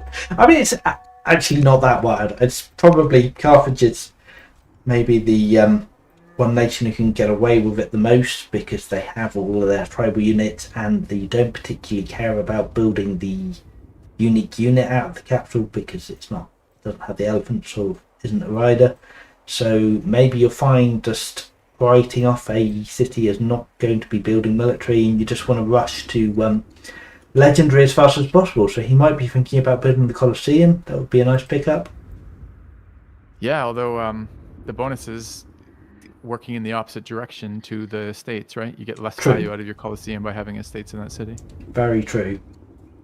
But he will get the free swordsman, which, if he can get an early enough legendary city, would be very pleasant. Yep, I think you're absolutely right. That's his logic, or possibly I didn't notice too. I'll have to check when it rotates back to him if there's an ambition related to it or something else. But I'm curious. So tell me, I don't remember how the projects work that are come with the estates. Do you get opulence projects? Yes. So once you have an estate, you get access to build the project opulence, which gives you a victory point. But not legitimacy. It doesn't give you literacy. It does give you a family opinion bonus, I believe. It gives you quite a significant family opinion bonus if you build opulence. But it does cost you quite a lot of money to build, and then ongoing maintenance as well. Which I guess Carthage isn't too worried about at the moment. They're quite rich. Yeah, it's got to be the culture decision. Then he must have just basically said, my capital is not on the water; it's way in the back. I'm going to be building only specialists here. It's never going to contribute military. It's not a big deal. I mean, which does make sense. It's smart to think that way, I suppose. But it is kind of, I'm always dubious about giving up my capital as a production center for military. Yeah.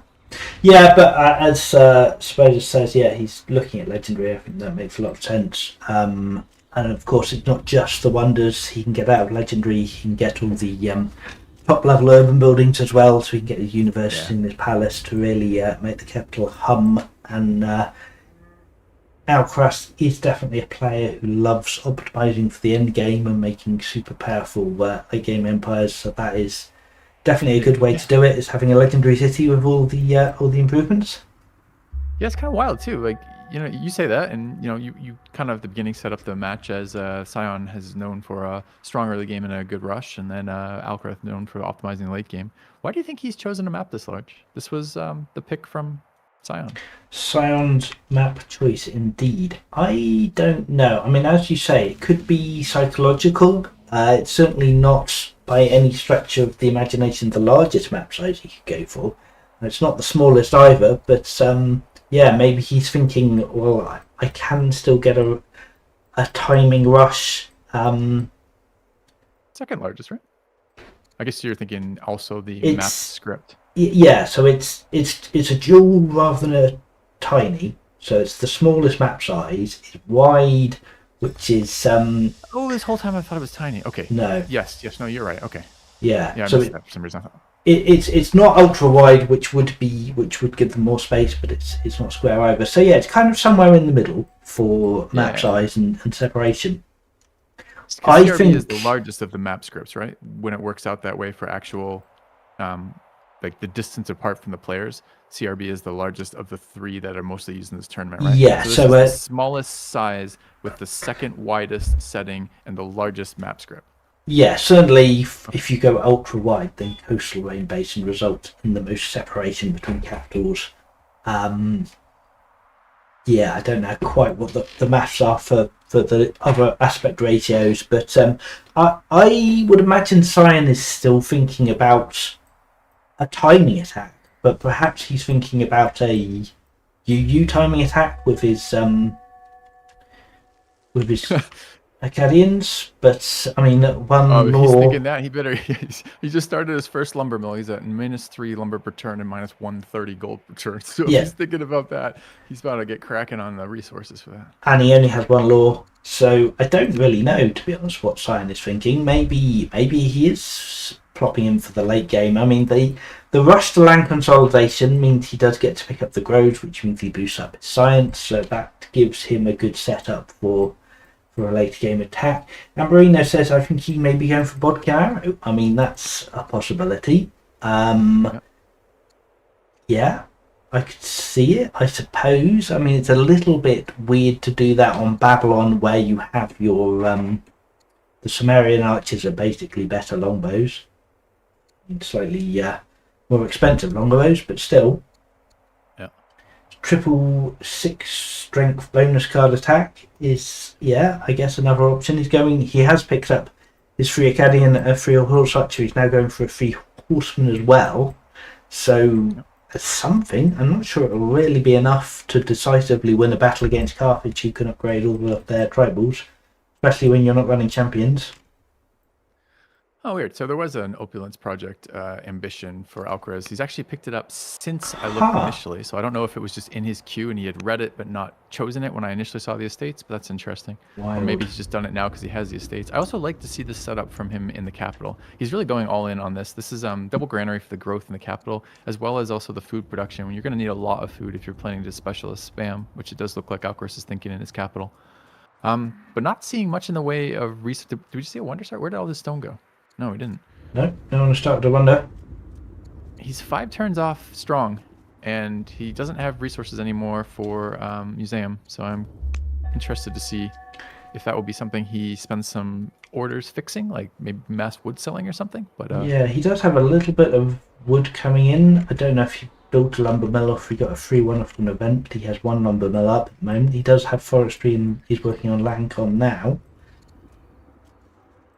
Yeah, I would imagine he took the opulence project after starting the estate. I can't imagine that was the reason. I can't imagine he saw that and thought, oh yeah, I could do that if I build an estate and I build an opulence project. Surely it must be, I'm building estates anyway, I can build an opulence project. But it doesn't really do very much for him. I mean, I guess it's some family opinion, which is not nothing, but yeah, I agree. Seems low impact. But then at the same time, that means he's playing very much for the legendary wonders and not so, by his resource spending there, not so worried about the strong wonders. You know, one of the things you might pick up that estates project for, or the estates improvement for, is you think the race for strong is very close and this is going to push you over the edge to get museum. But doesn't seem to be what he's worried about. Yeah, I think it's too late for that. He's getting 5 turns to strong anyway, so by the time the estate gets built, I doubt it's even going to make a dent on the strong. Carthage, Alcaraz is definitely hitting strong culture before Siontific is. Sion is still 16 turns away in his capital. So yeah, Carthage will, and of course Sion doesn't have any resources at all, although of course Alcaraz doesn't know that. Yeah. Decent. Doesn't know either of those things because he sees the developing, knows his opponent had Zoro early, so has at least 1 acolyte, probably knows 2 since he scouted it. He might be concerned about the race still. We're seeing another lumber mill come down for Alcaraz in his northern city, working on some wood, getting garrisons up. Yeah, I like to see that. He's on his 4th law. He completed Constitution, I think the term before last. Yeah, beautiful. Yeah, so he's not too far away from Onages either then. Just needs machinery. Yep. Constitution, a very strong one. Both Tyranny and Constitution are both excellent laws. I like that dichotomy because they're both excellent pickups depending on the timing. Where he's at right now, I can see that being pretty good. Downside of this, though, he still hasn't picked up any other urban buildings, really. Doesn't have access to Odeons. He has the barracks, but doesn't really build any. So it's not a lot of urban. And he's going to be building, presumably, these gardeners in a couple turns. So I'm not 100% sure I agree with Constitution over Tyranny. Yeah, I mean, it's only getting him 4 science turn at the moment, and as you say, he's going to struggle to boost that up a lot more. But I mean, it's questionable. As he's draining his training as well, which he's burning quite a lot of for his upgrade, although he's reasonably well off training. He's got 6 strength tribals now and 1 5 strength, so he's nearly finished on his upgrade path. He could potentially hire some more Thracians. Both sides getting a raid, 1 from each of the camps. So they are going to have to spend some orders to deal with that. Sion is definitely going to struggle with a little bit more. Well, he's not going to struggle, but it's going to be more of an order tax. Kind of interesting strategic thing here going on. I don't know if you've noticed, Fluffy. Neither player moving for the center sites. Indeed. They've both been parked. And, maybe we can look at Sion's stuff and say he's a bit overextended. It's a bit hard for him to reinforce, etc. But Alcaraz doesn't have that problem. He's just had his units sit there upgrading. So maybe he's waiting for the full stack of level 6s or 6 strength rather to move in. I'm not sure. Yeah, I imagine Carthage, Alcaraz. I mean, Alcaraz, of course, has good vision. He has this scout over in Sion's territory, but he's got 2 scouts over in Sion's territory. So I imagine Alcaraz is thinking, well, I can afford to just sit back and upgrade and take my time, because if Sion starts moving in, I'm going to be able to intercept him and stop him. And I can just leisurely take my time to clear these when I want to. Yeah, which I think is quite reasonable. I agree, but also a different mentality than we've mostly been seeing this tournament. I don't think I've seen any match yet where the players have decided not to clear the center camps one or the other. Most players are racing for that to beat their opponent to the non-symmetrical camp.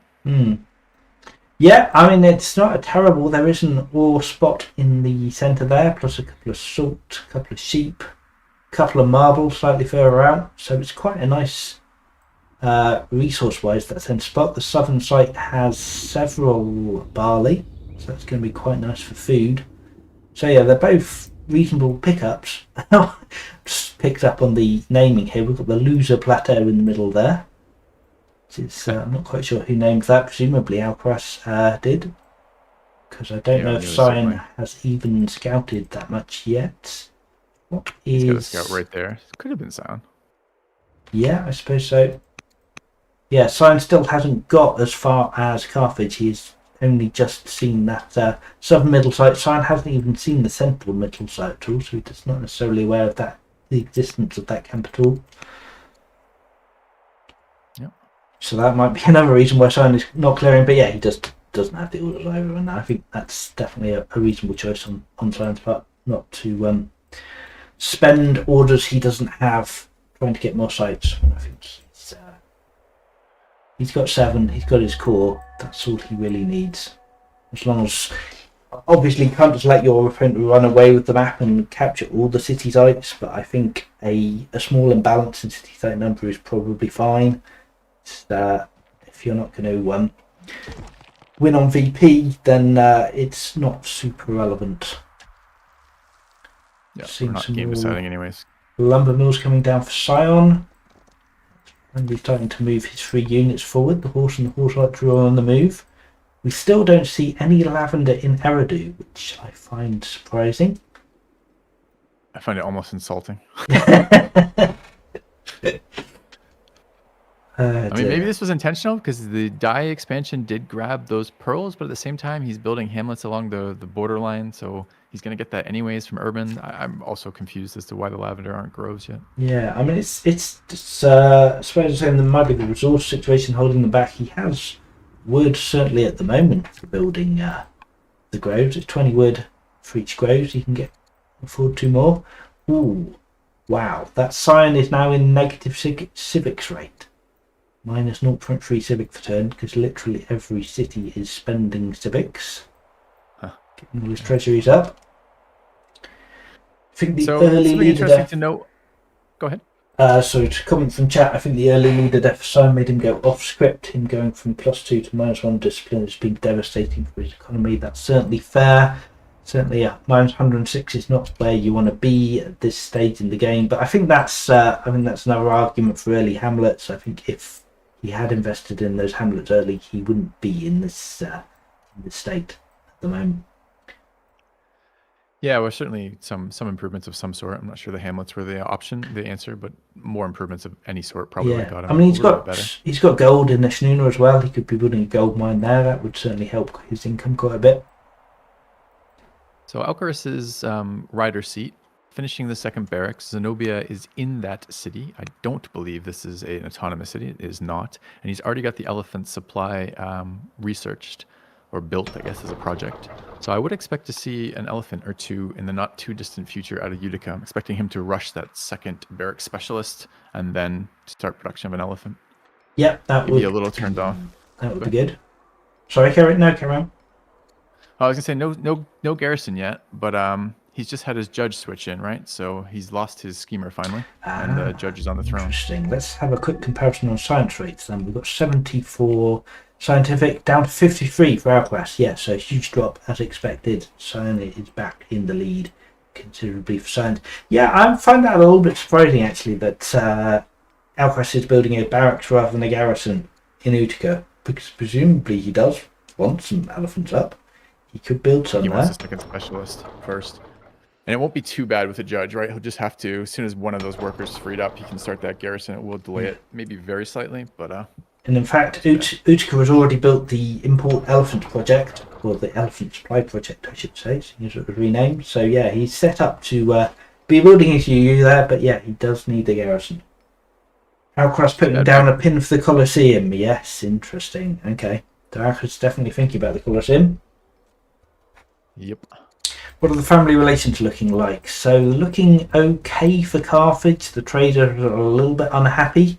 Statesmen are nearly into positive, pleased, friendly, whatever it is. Plus 97. Riders are looking okay. Scientific, his families, his hunters like him. Arts hunters slightly grumpy. Sages are slightly cautious.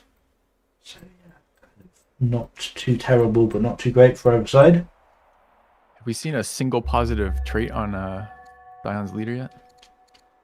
That is a good question. Let's have a look. So no, still just an extravagant, bitter, wanton scholar.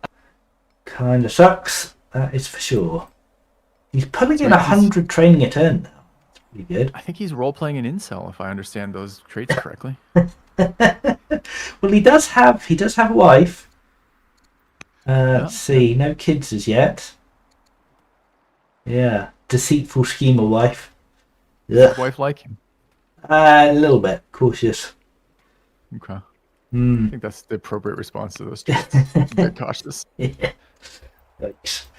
Yeah. So still no movement from Carthage. He has fully upgraded all his tribals yet, but he's still not moving in. We did see a Javelineer moving up a little bit. He has got a couple of raiders now, which he needs to deal with. He's got a Slinger, which is probably, to be honest, enough to deal with both of the raiders. They're only on normal tribal strength, so the raiders have only got one fatigue. Not too much to worry about there.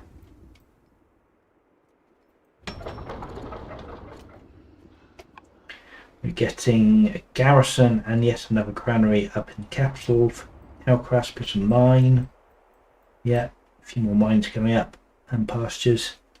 Lancon 2 years away, and Alcaras does have a worker sitting on his lavender ready to go. So it'd be funny if Alcaras actually gets those lavenders online before Scientific does. Yep. Looks like Sion did get a border boost. I saw that tech get selected. He's grabbed his incense, which he is putting online. Perhaps he's forgotten about the lavenders in particular? Because he has every other grove in his empire either being worked on or finished. Yeah, maybe. Interestingly, Scientific has a developing culture event, which is possibly the one Alcaraz got, which adds wine and an ambition to complete an opulence project. So it'd be interesting to see if he goes for that. The wine would be nice. The opulence project probably not quite so much. So that was the part that maybe we weren't tracking on. If it was the same one and it added wine, I didn't notice if there's another wine popped up in Alcaraz's border. So maybe the calculation got a bit more interesting if he's already checking groves and it's an additional grove. Yeah, let's have a look. Did he get that wine or vinegar event? I'm not seeing it on Alcaraz. Okay. Well, maybe not then. He will hit strong culture next turn. I don't see resources for wonders that I'm aware of, but next turn is going to be the chance at museum if he wants it. Very nice, very nice. Scientific is still 7 turns away from strong. He didn't go for the opulence ambition, which I think is probably fair. Would have been nice to see the wine though. He is starting to get another. He's getting an incense in Ishnuna. Still ignoring the lavender in Eridu. Yep. Do not know why. But we are seeing there's another wine grove go down in Babylon, plus a gardener as well. So Shine's income is suddenly actually looking a lot healthier now. He's in positive for all the resources, only slightly in some cases, but yeah. Food, iron and stone are starting to look a lot healthier. Yeah, I think the most interesting part of Science Position, so it does look like, his philosophy of, if you're negative stuff, just stop everything, drop whatever you're doing and fix those resources. He's done that. Whether or not that will pay off for him, I don't know yet. But I do think it's interesting he's taken 3 pretty high cost tech card units, right?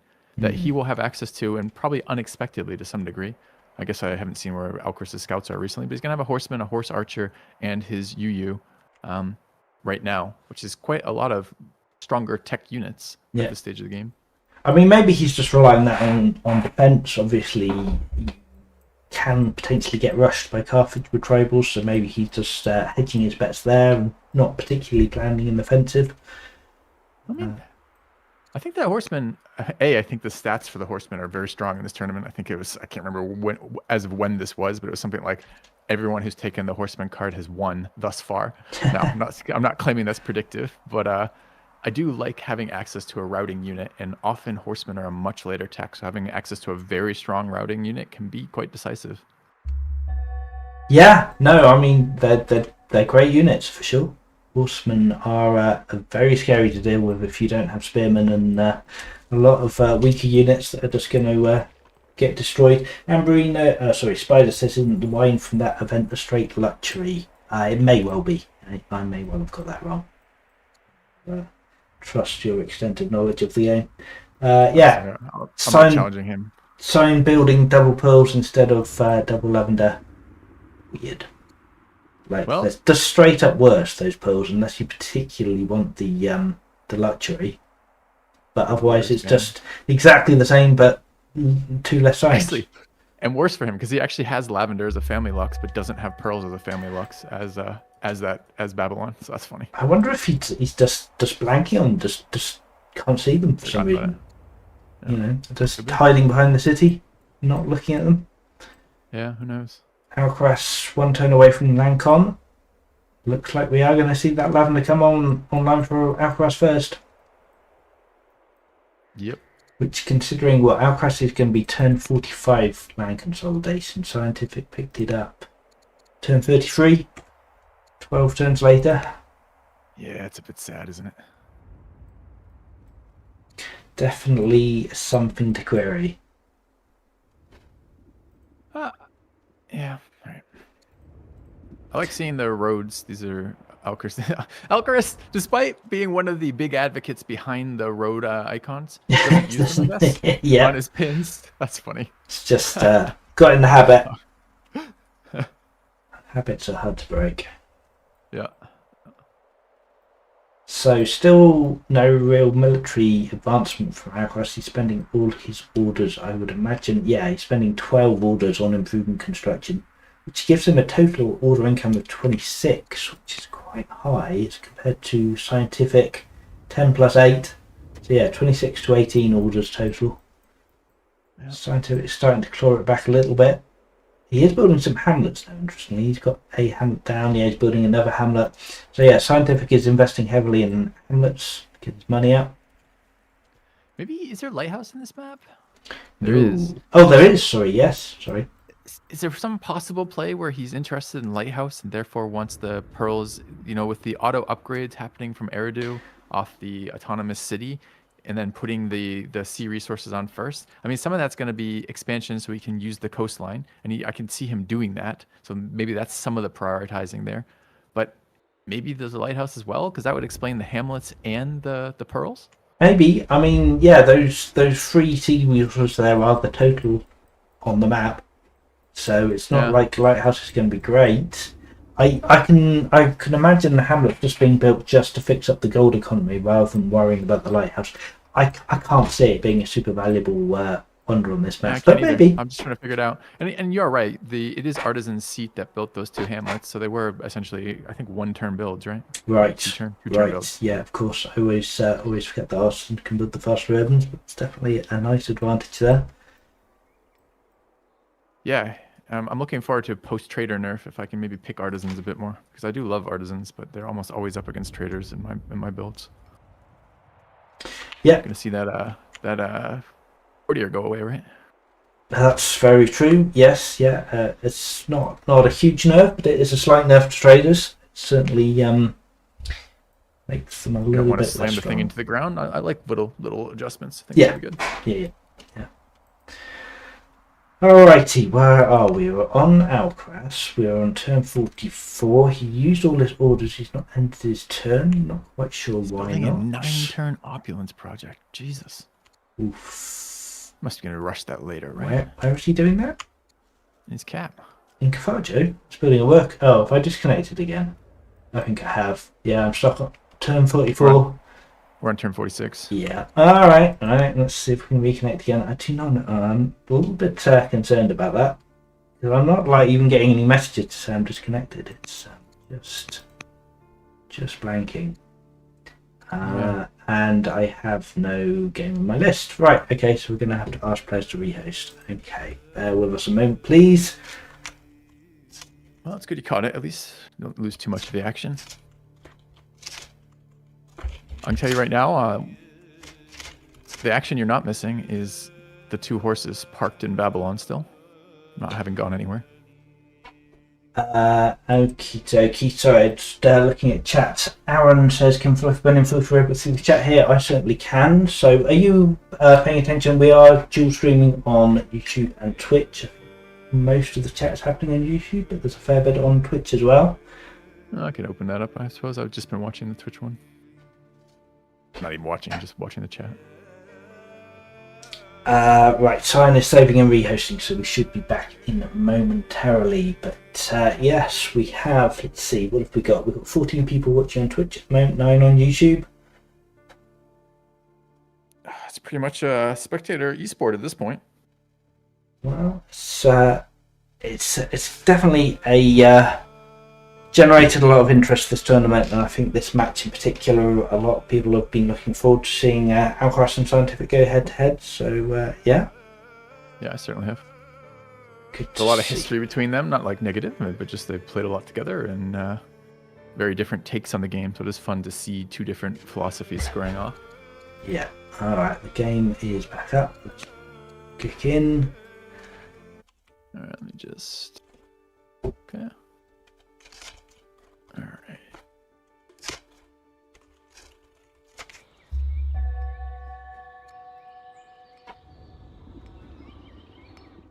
All right, and looks like we're gonna have a quick break from the players here as well. Break. I think I will do the same. Okey I'll leave it to you to cover the silence. Back in a minute. All right. Yes, let's see, we're up to on the chat. Right, must keep an eye on the turn timer and the turn and try and pay attention to if we disconnected again. Apologies for that. Right, yeah. Let's take a moment to have a look at some stats, shall we, and see how the game is progressing from the record screen. So we have, wow, that's wild. Siontific has actually got more national wealth than Carthage has. Alcaras just started to wonder? No, I don't quite understand that. Siontific was so broke not that long ago, but he's managed to catch up extremely well. That's quite impressive. So yeah, Siontific is slightly wealthier. We've got more population for Carthage, more specialists, twice as many workers in Carthage. Wow, okay, that's quite a difference. More military units, yeah. Alcaras is really very much relying on their tribal units, don't have a lot of their own military. 4 tribune, it's not even that many tribes really. Both sides fairly light on military. Siontific skilled a lot more than Alcaras has, but of course with the tribal hires, Alcaras didn't need to kill as many. Both cleared 5 camps. Alcaras has 4 lords compared to Siontific's 1, so that's quite a big advantage for Alcaras. He'd be able to get the UUs up soon. So have a quick look at the chat. Get it back, fine. Let's see, text discovered. Siontific is up a little bit on tech, 17 to 15. Carthage had a much longer reign on their first leader. It's recruited twice so many courtiers. 51 improvements in Carthage to 40 in science. So Alcaras does have a pretty reasonable econ advantage, I think, at the moment. Another hunt despite positive food for Babylon. Interesting to see. Resource production. Let's have a quick look through there. It's not super interesting, I don't suppose. Civics is going up quite nicely in Carthage. Sion is catching up a little bit on culture. Okay, I have a question about the opening of the game. Can you tell me why Alcaras didn't go with a male leader and marry the initial merchant? Well, I mean, you have to choose your leader before you know what the initial character was. So it's not really a choice. You can get lucky and get a courtier with the opposite sex, but you're certainly not guaranteed it. That's the question. Money is, yeah, hugely better for Alcaras as it has been all game.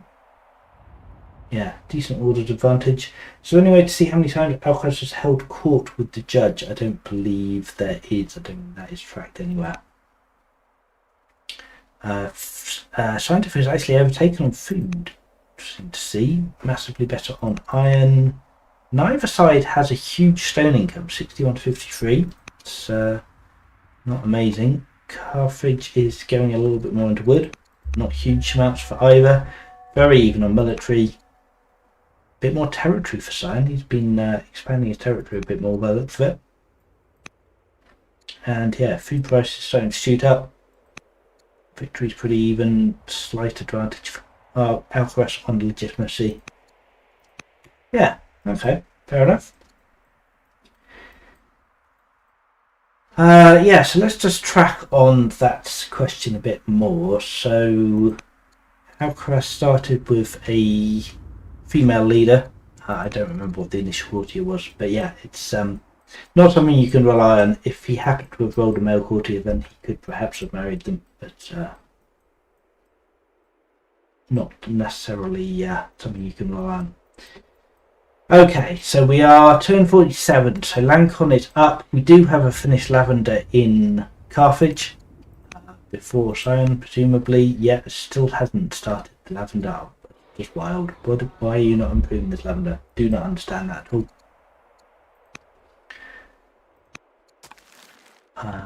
Don't not start the gardeners yet. Looks like we're doing some stuff with Judaism. So we founded Judaism. When did we found Judaism? Quite a while ago now, turn 34. I haven't really been tracking on that, but it looks like he just spreads that, or maybe he established legalism. Did he establish legalism this turn? Oh, he spreads to Carthago, okay. But he has got legalism up as well, so he's doing some stuff, whereas Babylon has gone for veneration on their... It's interesting. So you get spread chance, less rebels, and money from monasteries. Not the most immediately obviously good theology, but rebel chance is definitely good if rebels are a possibility, and the spread chance doesn't hurt at all. First merchant is always Xenovac when custom leaders is turned on. Female builder pathfinder with 3 discipline. I'll trust you on that, but if that is the case, that sounds like a bug to me, because I don't think it should be. Are you sure you're not just re-rolling the same start with the same seed every game? Because yeah, it should depend on the initial seed. What the courtier is. Okay, what is happening here? Yep, get some more camps and lumber mills up here.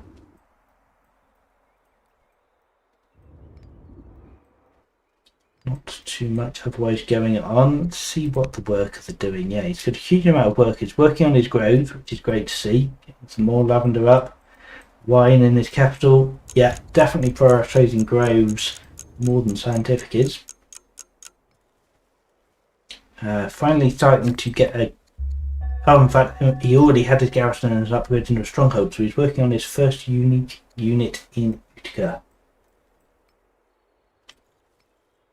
Heard that merchants get some guaranteed discipline, court ministers, charisma. Yeah, so the stats for the different types of courtiers definitely change. Okay, so came up in one of the tournament games, also tried with distant seeds many times recently. Well, I'll bow to your knowledge, but it sounds like a bug to me. I don't believe that is how that should be working. So something we can have a look at. Yeah, you shouldn't be guaranteed the same courtier every time you roll one. Right, okay, Siontific is up. We are seeing some movements, military movements coming forward. We've got a settler has been produced out of Borsippa. We've got the slingers coming forward and the Acadian. So Sion is actually going to try and clear one of the centre sites, which seems reasonable. The fact that he's prioritising that ahead of these lavender hurts me psychologically, but okay. Making marriage work. Okay. Some events here, so some more science potentially at this. No, that's not a science event. That is, we can get 110 science out of this exploration event. That's very nice. Ambition for turreted elephant or redemption, both quite hard to do. This is a level 3 theology, if I remember correctly. Yep, not super tempting. His options project ambition is now a legacy. I guess he took that on his first rule, and this is only the second leader, I believe. Yes. Okay, so we're rolling for machinery. We can get machinery in 4 turns. First UU is out. of Utica. Beautiful. I wonder... Yeah, I'm still connected to Filthy. So we'll be back in a minute. I am back. Hello, welcome. Yes. What have I missed? Well, it's an interesting discussion in chat from Aaron saying that the first merchant is always a female builder pathfinder with 3 discipline, which I believe is a bug. I don't believe you should always be getting the same courtier every time you roll it. But interesting. Game-wise, Siontific has started moving forward. It looks like he's going to try and clear this centre site. He's got a couple of slingers and a Caribbean on the move, whereas Carthage has not. They do have their first African elephant out, and they are 4 turns away from machinery, and all of their grove resources are either improved or under construction. So Alcaras is doing a better job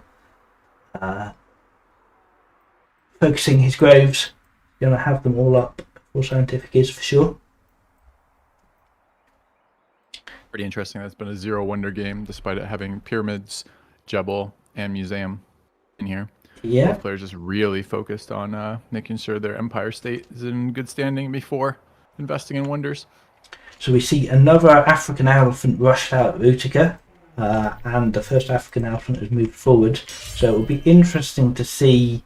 They may both be deciding to move forwards and collide with the tribes at the same time. These Thracians are invading Alcaraz, which is maybe why Siontific has noticed that, and this is why he's decided to move forward. Because literally all of the tribal units are heading to Carthage at the moment. So an excellent time to try and clear the site. Have you noted that Alcaraz married Zenobia, and Zenobia is a rising star, so he's getting those bonuses both as, currently she's Chancellor, but also as wife. Oh wow, yeah, that's pretty good. Rising star, wife, Chancellor, 5-4-4-5 stats. Yeah, huge. I wonder how much that actually is. As a man, she's in there 3 times then, right? She'll be in there as a courtier, in there as wife, and in there as a counselor, right? I don't believe she's a courtier. She comes in as a governor. Oh, right, governor, not courtier. Yep. You're right. So two times at least, though. Yeah, or at least. But still getting huge benefit out of that, and I think she's got a really high opinion. Yeah, 256 opinion. So getting plus 6 all growth in all cities from her.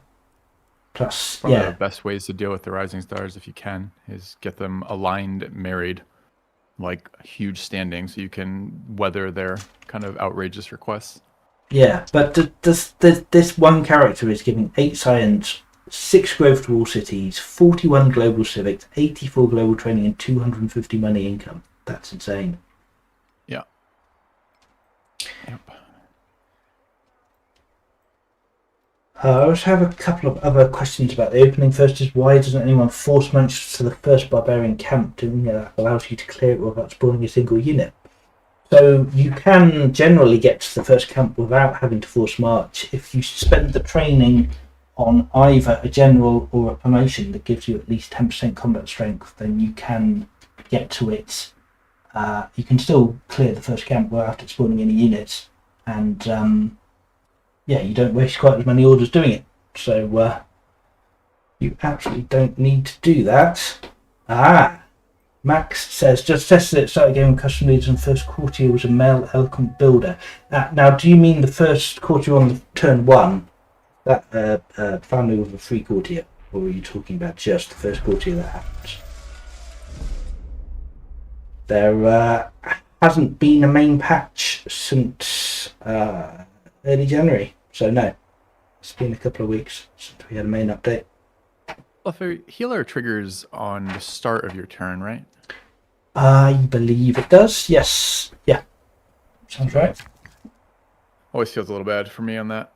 I think we see it on, there's the healer shrine in Utica for Alcaraz here, and I always like the idea of that on a routing unit, but in reality it never gets the heal before the routing unit gets killed after the end of the route, right? Very true. Yes. Okay, I should focus on the game. I've been distracted by chat. What is happening here? So we've got Elephant in action fending off Prussians incoming. Still not too much advancing. The settler on scientific side has pushed forward a little bit, but the military units haven't really. So it looks like he's positioning for an attack, but the Prussians have started spawning now. It looks like one of these marauders is actually heading back. He's actually raiding both Scientific and Alcaras at the same time, which is quite funny. Spends like a turn each way, or what? Why is it heading back? Well, it's possibly just confused. Okay. We are seeing kind of the reverse of the situation we saw earlier. Alcaras' resource is quite strained right now, making good money per turn, but almost just very small amounts of all, like trace amounts of all the other resources right now. He's going to start struggling with that if that doesn't get fixed relatively shortly. Yeah, I did a stats review while you were away, and it was wild that Scientific was actually richer than Alcaras, which is quite an impressive turnaround, especially considering Alcaras is making 800 gold a turn. I guess he's spending it. I was gonna say, I bet you some of that goes into the gold upgrades, the most recent Carthage rebalance. Probably some of that goes into the gold upgrading of these units. Some of it, although I think he finished upgrading a little while ago. He must be buying a lot of stone. He's only got 67 stone income a turn. He's building quite a lot of garrisons and barracks. Still no wonders. Laws. Click on his laws button. Let's have a look. Still just oh wow. Good lord.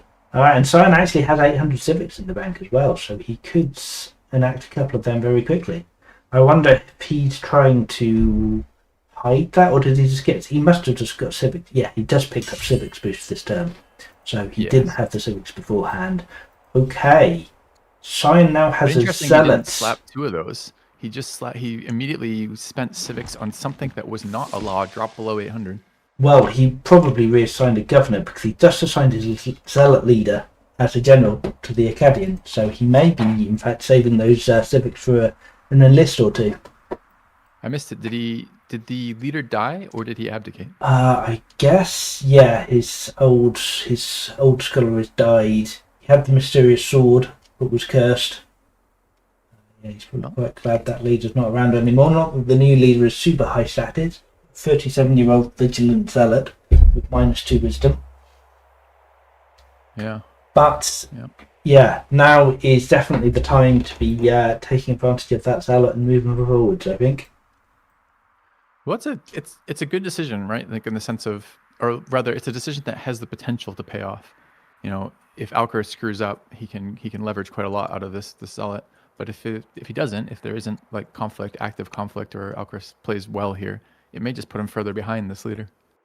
Yeah, I mean, indeed. In the current game state, the zealot is not going to be hugely relevant. But if they start coming into conflict and Scientific can bag himself an African elephant that he can hang on to rather than it immediately dying, that would definitely be a great pickup for him.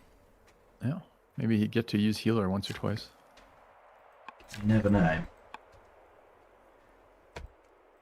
All right, looking around Alcaris' empire. What do we see? We see Judaism being spread around a bit. Third African elephant coming online. Still working on his opulence, 6 turns away. Yeah, it is a long build.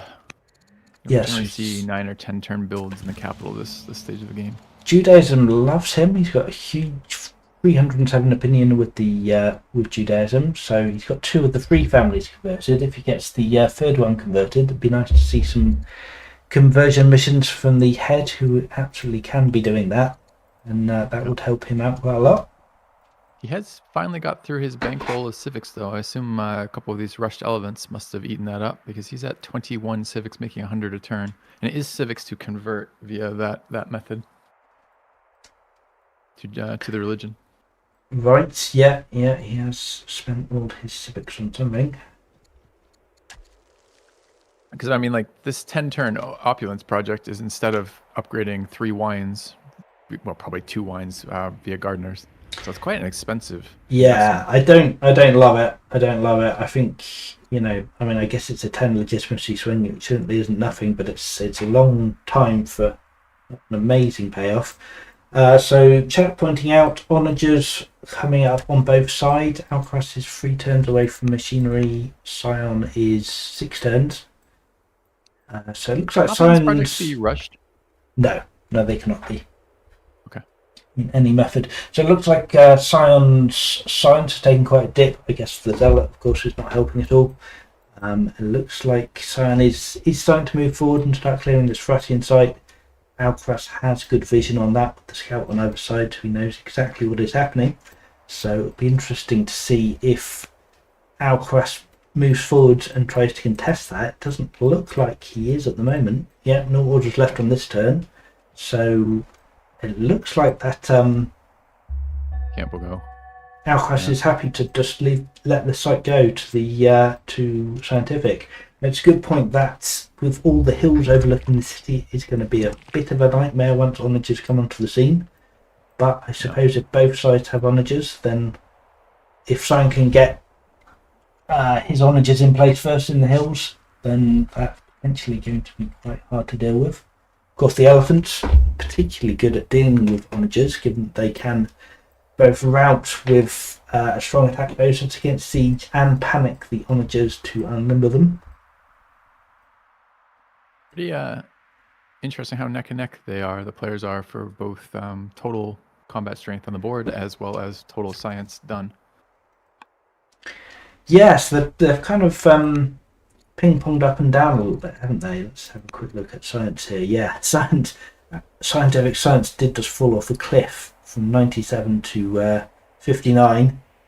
He was a little bit in the lead, but Carthage, Alcaraz is going to be catching up very quickly with a lot more science currently available to him at the moment. What was that graph? Go back. The religious opinion graph. Yeah, I think maybe there may be some issues with this religion opinion graph. It's lurking a little bit crazy. Whee! Fun. It's, yeah, old films with people navigating over the map and getting lost and going backwards and forwards all over the place. What do you think this festival is doing in his seat, his statesman seat? Sorry, bear with me one moment. Let me have a quick look. Who is he in this case? Active player, Alcaraz. Festival 1, interesting. He doesn't need citizens. He has loads of growth. I don't know. Seems an odd choice. Really be building this for the culture? It does seem like a very odd choice to me. Yeah. I don't understand it yet. It's not autonomous, the city, right? No. Huh. Wonder what that's about. It's like Judaism invented time travel. Yeah, if you take a look at the religion graph, if you haven't, it's kind of crazy at the moment. A little bit buggy there. Yeah, it looks like a child has taken a crayon and just started drawing on it. That's funny. Alright, Sion is taking the thrusting camp down to half health, so we will be clearing it and settling that next turn, I imagine. I am going to take a very quick break myself, so I will give you the range for a second. Sounds good.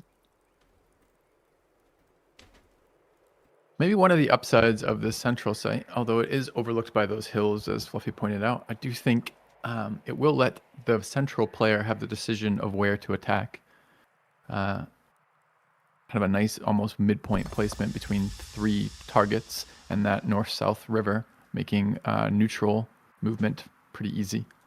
So if Sion does wish to go aggro from here, like actually start pushing Alcaraz, it's not a bad spot to do it from.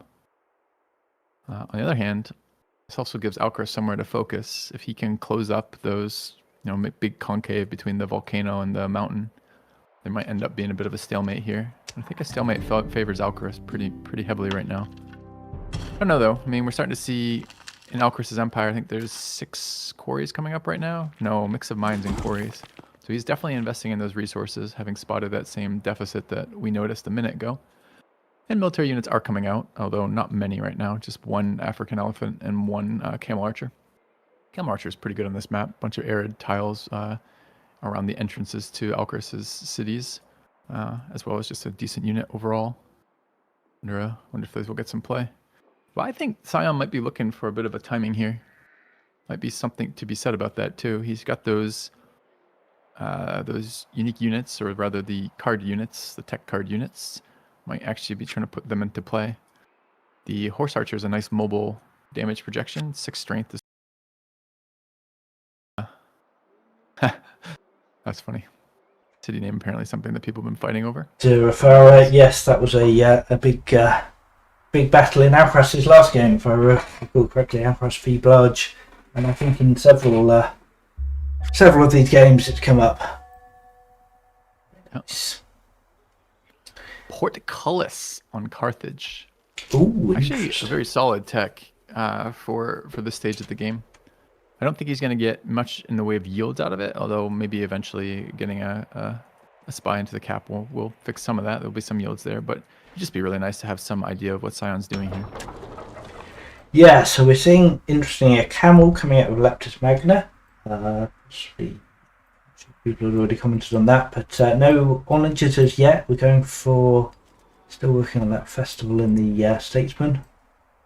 Yeah, I'm pretty sure the onagers are restricted right now by stone is the problem for that right now. If you look at Alcaras' empire, his whole empire right now is building quarries and mines, so he's aggressively fixing this resource problem that we talked about.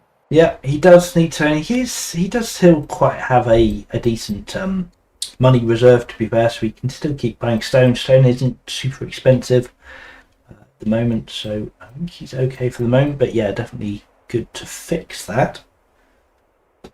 I'd like to see him start proactively buying up stone here. Maybe he can't because he's worried about his resource spread. He can't build what he needs to build right now. But I do think that if both players are short in stone and both players are using it fairly aggressively, I think there's a lot to be said about trying to get that in, trying to raise that price up for the weaker economy. Wildfire hitting Sion here. Ooh. This is one of my least favorite calamity events. Especially because it seems to target these clumps of forest like this. So this is going to screw Sion here, because if he doesn't already have his lumber mills up, he's at the mercy of RNG for when these forests respawns. And this is his primary source of lumber in his entire empire, and it's just disappeared. Yeah. This is going to really hurt him. There's nowhere else to get forest from. It's a little bit unfortunate. Yeah, it has pillaged 2 existing lumber mills. It doesn't seem to have actually burnt all of the trees here. There's quite a lot left. So it definitely could have been worse, but yeah, not great. I didn't know it could light trees on fire but leave them. So maybe. Yeah, I think it's a chance to cut them. I suppose he does have another forest up north with the game up there. Actually, I sometimes forget this, but game has a lumber mill bonus attached to it, right? So if you have a camp, yes, lumber mills around it. Yeah, it's only +1 lumber, so it's not as good as being on a river, but it certainly doesn't hurt.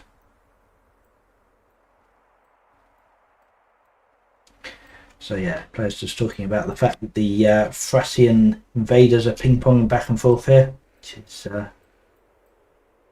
not ideal. Certainly hurting. Well, it's hurting Siontific. Obviously, he can deal with it, but it's a bit of a shame for him. They're stopping and not dealing with Carthage. Now, Carthage is not responding to this at all. Seems quite happy to let Siontific have that centre site. I wonder if he'll stand by and let him have the southern site as well. Yeah, I think you almost sign up for that if you give that middle one up. The southern site, not particularly accessible. There's a 1-tile choke over by that volcano. So if you don't have a road there and already have presence, you're not doing anything, and not very nice land to stand on with the marshes, etc.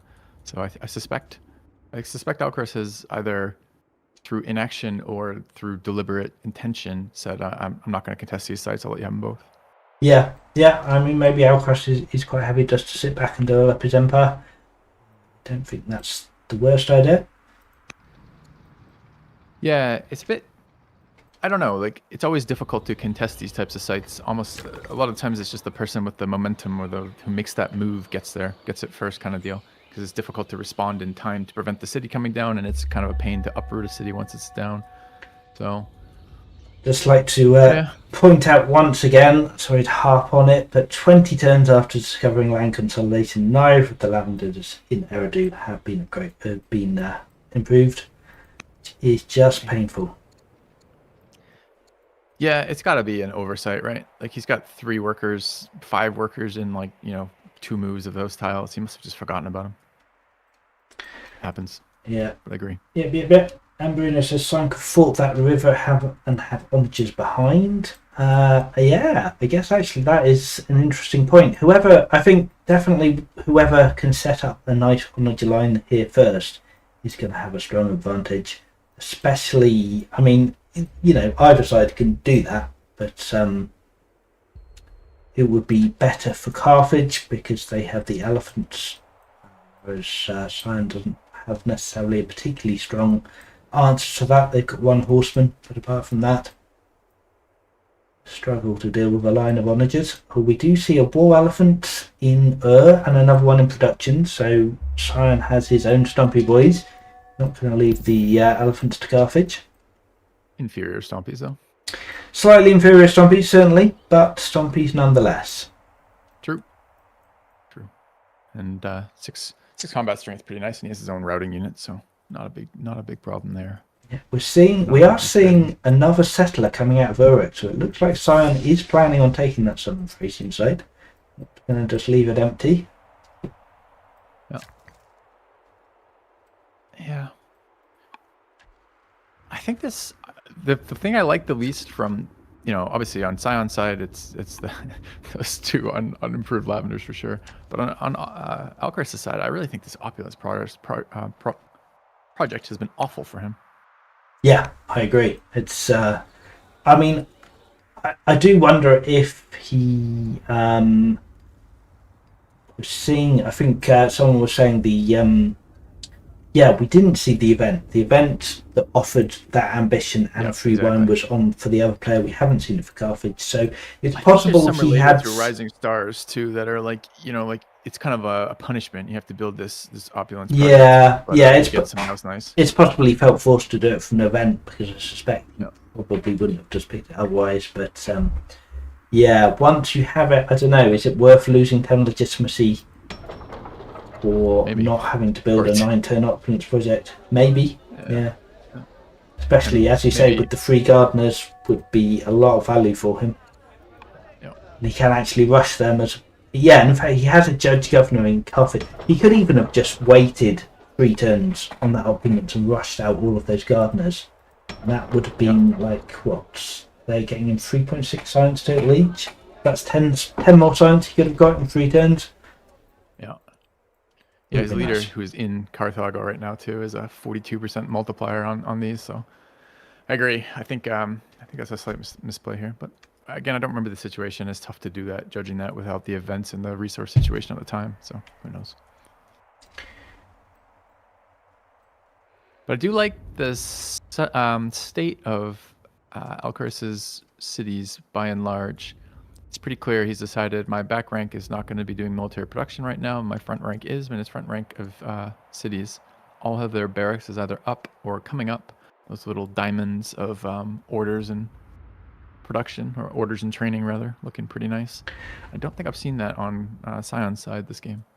Yeah, it's not too bad. I think the lack of drama is coming back to bite him a little bit. Carthago is now 56 turns away from being legendary. So if he wants legendary, which he's pinged the Colosseum, he's obviously thinking about it. He needs to put a bit more work into that, and some Odeons and theatres would really help because also help upgraded wine. Yes, yes, indeed. A lot of culture on that. Yeah, because he can. Get the culture dust from the specialist, and then he gets the luxury as well, which he can plug right back into Varjo, which then gets boosted by the fair as well, which gives him extra culture from the luxuries. So he could really spike up the culture in Varjo quite considerably with a little bit of work. But he's not quite there, and he's only got 1 luxury in Varjo at the moment. He's sent 3 to Utica, which I guess he's thinking about getting his rider's seat up to strong to get... his 2nd level unique unit, which makes sense as well. I think this is respect for Sion. I think that's what we're seeing here, because this has been such a low wonder game, and also his techs have been Alcaras' tech choices have been somewhat defensive in nature, like from my reading of them. He's worried about Sion's aggression, or at least considering it very likely that Sion will be asserting some aggression at some point. Yeah, absolutely makes sense, and yeah, that's solid play. And I suspect Portcullis is potentially a defensive play as well. He wants to get spies in Silent Cities to know what he's doing, know what he's facing. Yep, I think you're absolutely right. And yeah, I didn't realize the forest fires didn't wipe out every tile they touched. That makes me feel a little bit better about them, actually. I've been really annoyed about them otherwise. Yeah, cool. They can do. It's random, but yeah. Yeah. But he didn't lose his entire forest down there. So that's good. No, it hasn't hurt him too much. So yeah, Salat sitting in the centre looks pretty scary, says Spider. That's fair, I think. And I wonder what these Radiant Russians will do if they'll ever actually make up their mind what they're doing. But I think Sion could probably just skirt around them and go start clearing the southern site if he wanted to. Well, how's he looking for orders now? We've got 21 orders incoming with 9 going for workers, so 30 in total orders compared to Carthage's 25 plus 12. So 30 versus 37 total orders. Sion's still running quite an order deficit compared to Carthage. He is moving forward. He's way behind in civics. He has 5 laws available. He's only got 3 assigned, and he doesn't have either constitution or tyranny or slavery or freedom assigned, which are just huge econ laws that he's just missing right now. Yeah, he is crying out for civics. That's very true. He is now 1 turn away from machinery, so he's going to be getting honours up real soon. Although there's a training rush on that war elephant too. Makes sense. Yeah, of course he is a zealot. Yeah, and he has Zoroastrianism in 7 of his cities. So he's done. Either he's had some good luck, or I haven't really been tracking on if he's been building disciples. But yeah, he's had some very good spread on Judaism. Of course, it helps that it was founded early, so it's had lots of time to spread. And the fact that he's established veneration, which is giving an extra 10% spread chance. Yep, he did. I did see a couple of disciples, at least one disciple being built, and I'd be surprised if it wasn't more than one. So we see Spymaster online this turn. Alcaras is going to be able to start spreading his agent networks. Very nice. He can get a decent amount of science. Set up a bit. Yeah. Oh, with the scouts, you mean? Yeah. Yeah, because I think really. I mean, there's some nice tricks you can do with this, right? Because your unit is invisible for the 10 turns after applying that, and then 5 turns before you can move again, you can just stick them on a hill between multiple cities and build your agent networks that way, and it gives you sight on multiple cities at the same time, even with only getting 1 agent network in. So but it takes a little bit of setup. Your scouts have finite amounts of moves. So yeah, and it would have been nice perhaps to even. If he was thinking ahead about that, to park a scout somewhere near the capital, when he still had the schema leader, to have him in place to get a spy in the capital, which definitely gets good value. But it's going to be a little bit harder to do that now.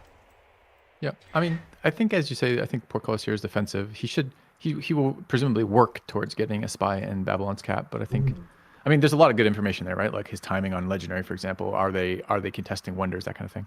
But he may just want sight on these frontal cities for the military stuff. Yeah, he's got a nice spy master there. His half brother Schema is getting 13 science plus 45 family opinion, so that's definitely another strong benefit. It's it's very good. If spy masters can be, you need a good character for them. You can. It sucks to tech Portcullis and then not really have anyone you can put into the slot who's going to give you good yields. But yeah, that's a great spy master even without the agents. I would like to see an agent probably go into Durafara here so we can get some decent vision about what's going on. Well, presumably with the 2 scouts, that's his least important target right now, right?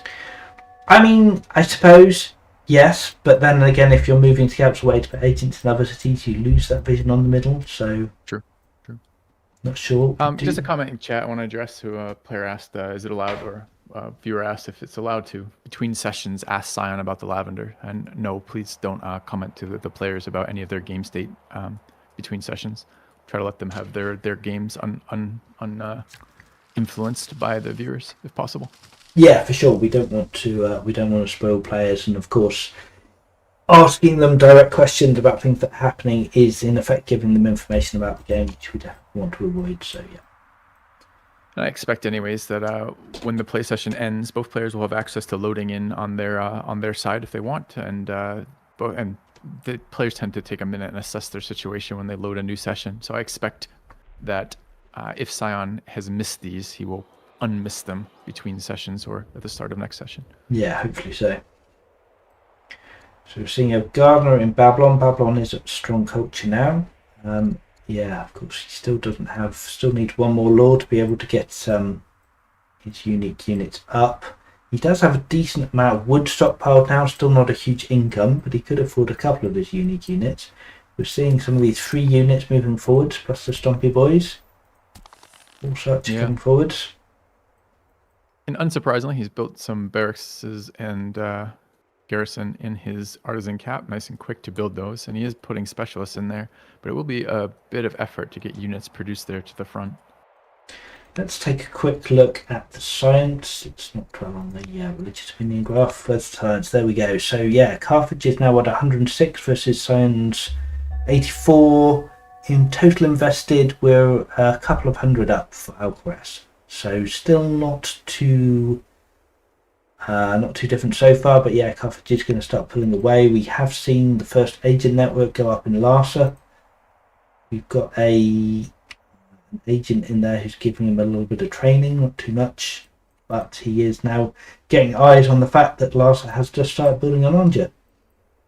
So also another agent network in Durathara. So I think you're spot on with the call of the defensive portcullis here, because I don't like either of those positions for those agent networks and scout locations. Oh right, yeah, I see another one in Durathara there. Yeah, he just wants the information, I think, on what's going on. I think he's got a reasonable amount of visibility here now. Yeah, his sight of the horsemen and the horse archer in particular that are chilling in Larsa is going to be very good for him, because he didn't know about those units necessarily, and now he definitely knows where they are and knows what they're doing. Yeah, probably see those elephants too from that position, I think.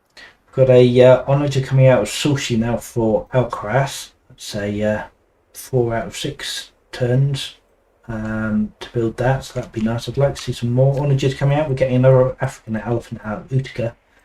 But yeah, getting a critical mass of onagers, I think. Whoever can get a critical mass of onagers in these hills, probably behind that river, is going to have a pretty decent advantage here, I think. Interesting to see if one or both players go for that and who manages to do that first. Yeah. Finally seeing these gardeners are being, looks like, gold rushed out of Carthago, so I assume he finished his opulence project finally. And what is it worth? 40 opinion for 80 years. So it's quite a long bonus, and 40 is not bad. Okay.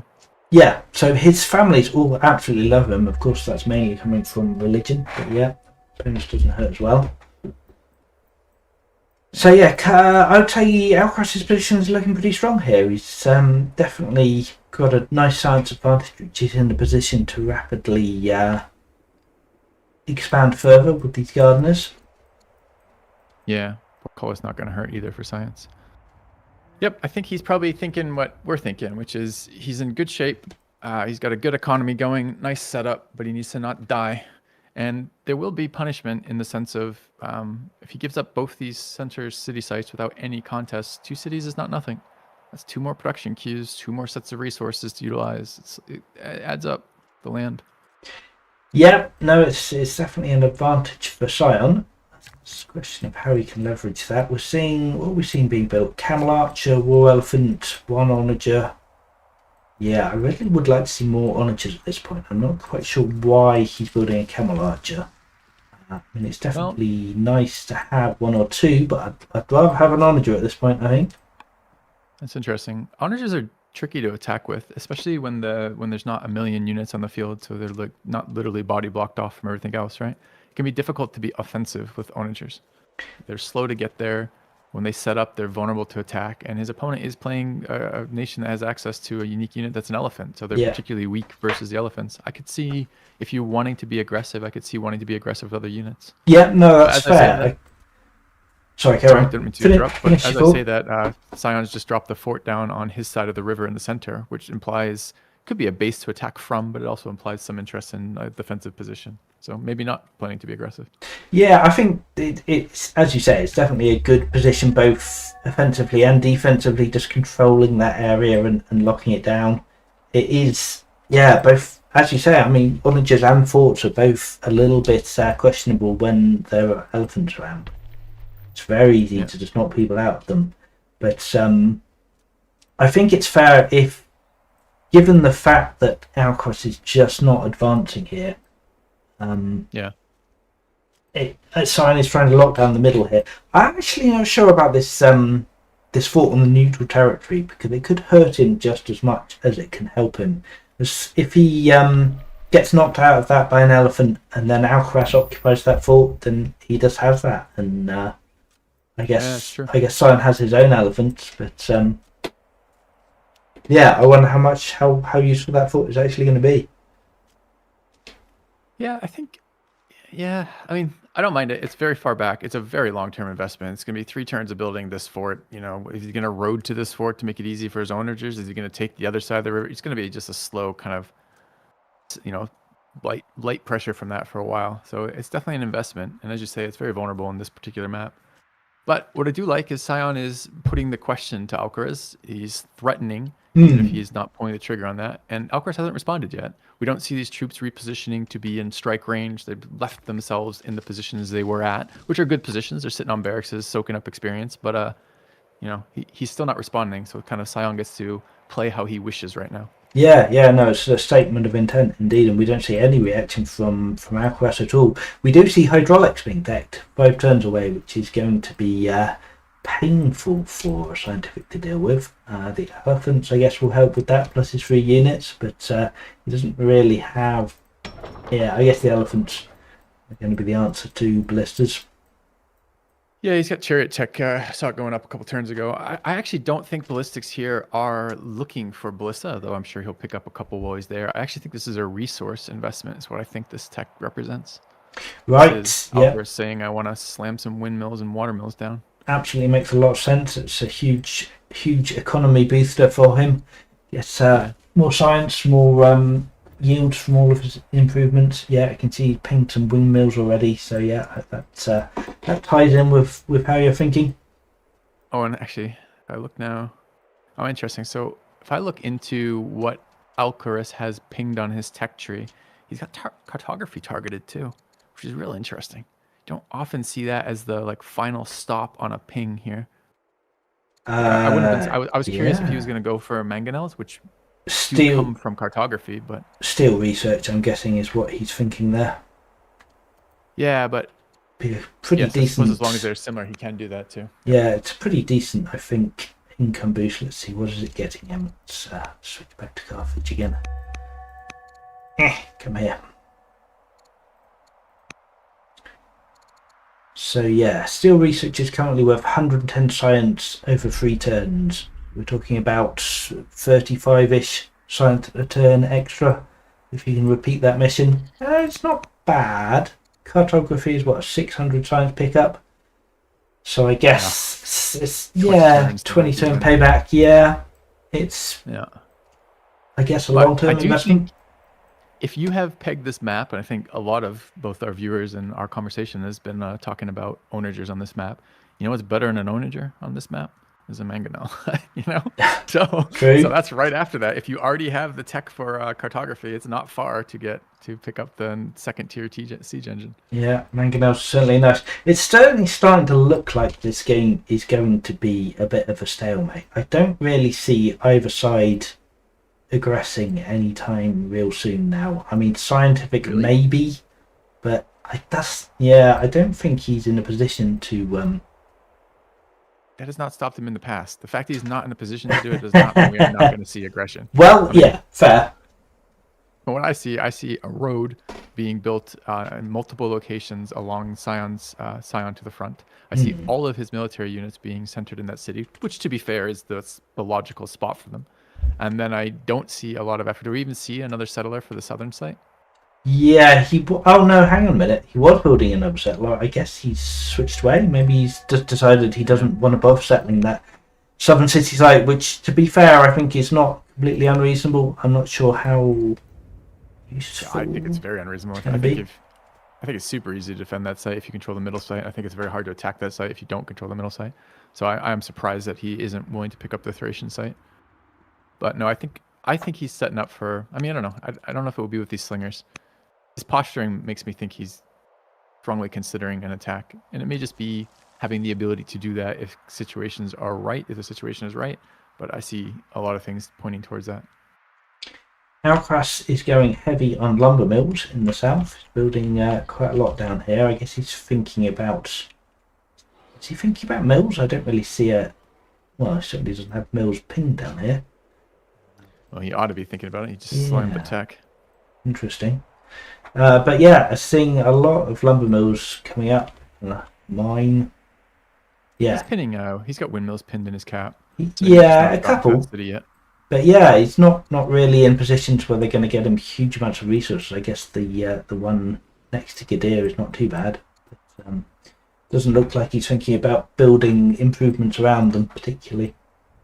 Well, maybe he will upgrade the center one and then grab like there are hills that will target all those. Sure, fair enough. He is going to need lumber, so it's definitely not a bad spot for it.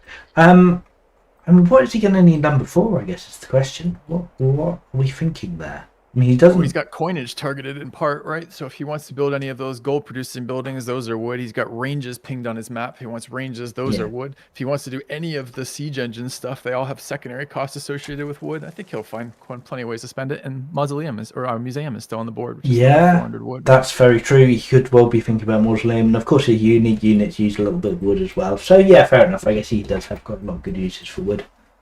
What's the lavender count at right now? Still 2-0. Sion still has completely ignored his northern lavenders. Yes. Yeah. All the other groves are online. Yeah. We found his weakness. Sion's weakness. He is blind to lavender. He can't see it. I mean, to be fair, he has complained about cities obscuring stuff before, so I think maybe he's just. I think he just can't see it under the city widget. He may not play with show resources and urban improvements. That's my default overlay. So. Yeah, I don't like to have that on generally. Yeah, unfortunate. Crossbows after hydraulics would definitely be a very nice pickup for Carthage. Although I suppose when you're facing a potentially archer-heavy setup from Babylonia, then crossbows become a little bit less useful. But crossbows are always good. And of course Carthage has. They don't have combo yet. No, he has. Range is pinged, but he doesn't have combo yet. But then he only needs combo mana, to be able to get to windless.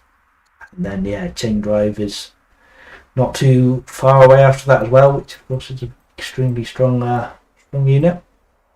Sion 3 turns off combo, so see pretty much all of his workers right now building barracks or roads. He doesn't have anything pinged in the tech trees. We don't know what he's thinking of for combo. But I've got to imagine he's probably thinking mana and then one of the techs that come off it, Bodkin or Windless. Bodkin, as chat pointed out, is probably his target. I just don't see Bodkin on Babylonia. I mean, I guess it does save him having to enact the laws. So you get I believe the 2 8 strength you use tech card is on that same card, right? It's on Bodkin. And if we look at his military comp out here, he's got 5 slingers at the moment, and he's building more. Now, I don't really feel like slingers are the be-all, end-all unit at this stage of the game, unless you are planning to do something beyond slingers with them. It is possible you're just thinking compo, upgrade, and go, but I don't think that's going to get the job done. There's a lot of woods on the other side, and compos are not super strong. So, I don't know. It would be a kind of natural follow-up. Oh, look at that. There's a hero on the field now. I guess another leader for Sion. Oh, wow. That is unfortunate. He's cycling through those leaders. Yeah, he's on his 5th leader now. The old leader is... Oh, no, I see. This is Regent. Is it? Yeah. He's got a Regent on the throne because his current heir is 10 years old. But yeah, the Zealot died at 46. He's having a lot of bad luck. So his Sion's leaders... There's medicinal processes related to lavender that we don't know about. Hang on. What am I trying to look at here? Yeah, his leaders have died at 46, 40, and 46 so far. Yikes. Not great. Yep. Whereas Alcaraz is His on leader died at his 56, which isn't that late, honestly. 56 is almost an early death for your first leader, and his second leader is only 51. So. yeah, but Alcaraz is on his second leader, whereas Sion is on his fifth. It hurts. I mean, okay, sure, one of them is a regent, but yeah, if you look at the legitimacy, Sion is 106 compared to Alcaraz is 156. So it's painful. Matters. Yep. Man, I can't get over that Jebel is still here when they both went religion so aggressively. Yeah, no wonders at all. It's interesting. Yeah, chat is talking about potential upgrade timing rush as well. So yeah, maybe he's going to hang on for longbows. Yep. And I mean, depends how much Algareth spends preparing here, because I think this is difficult terrain to attack over.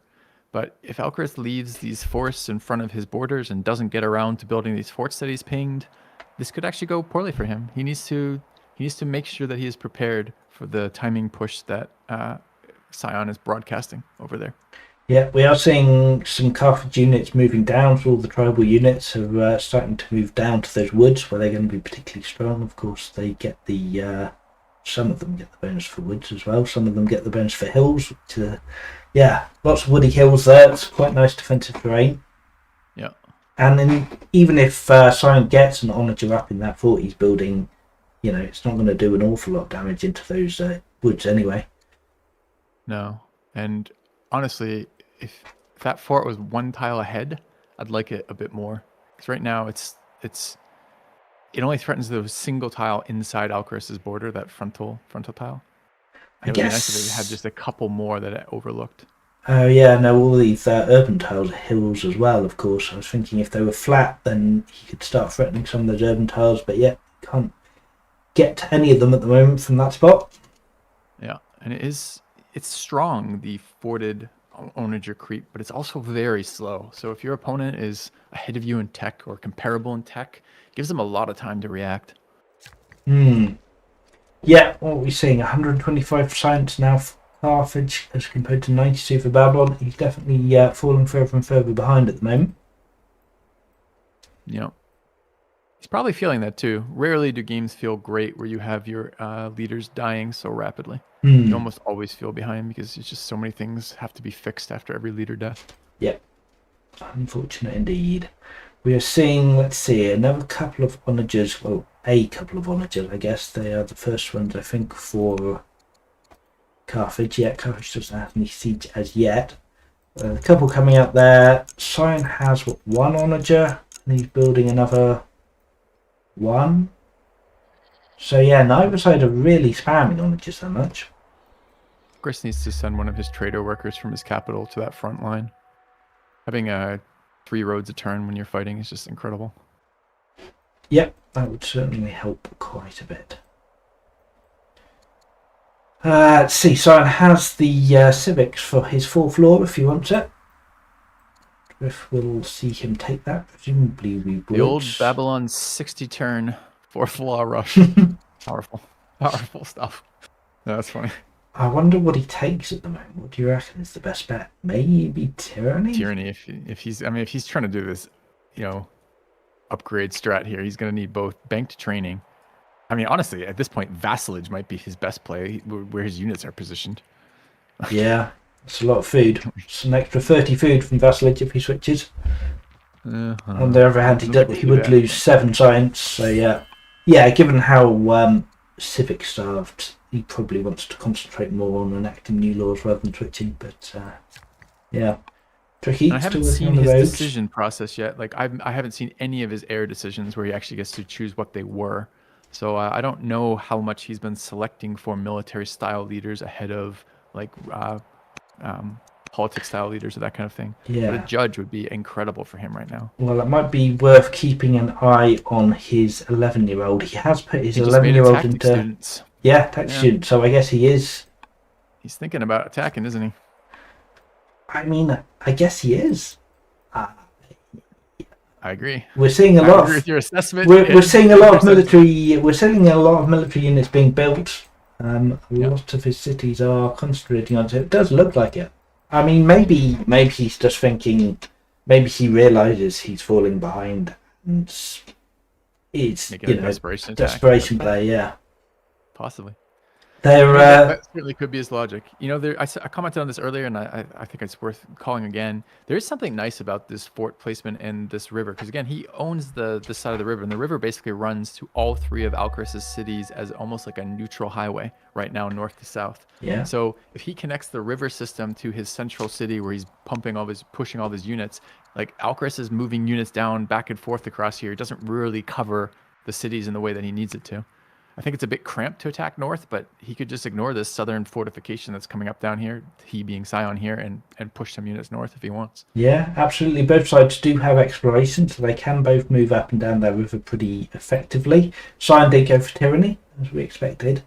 They are both showing a similar incompetent, so not too much information for either side about any advantages they may have, either militarily or scientifically.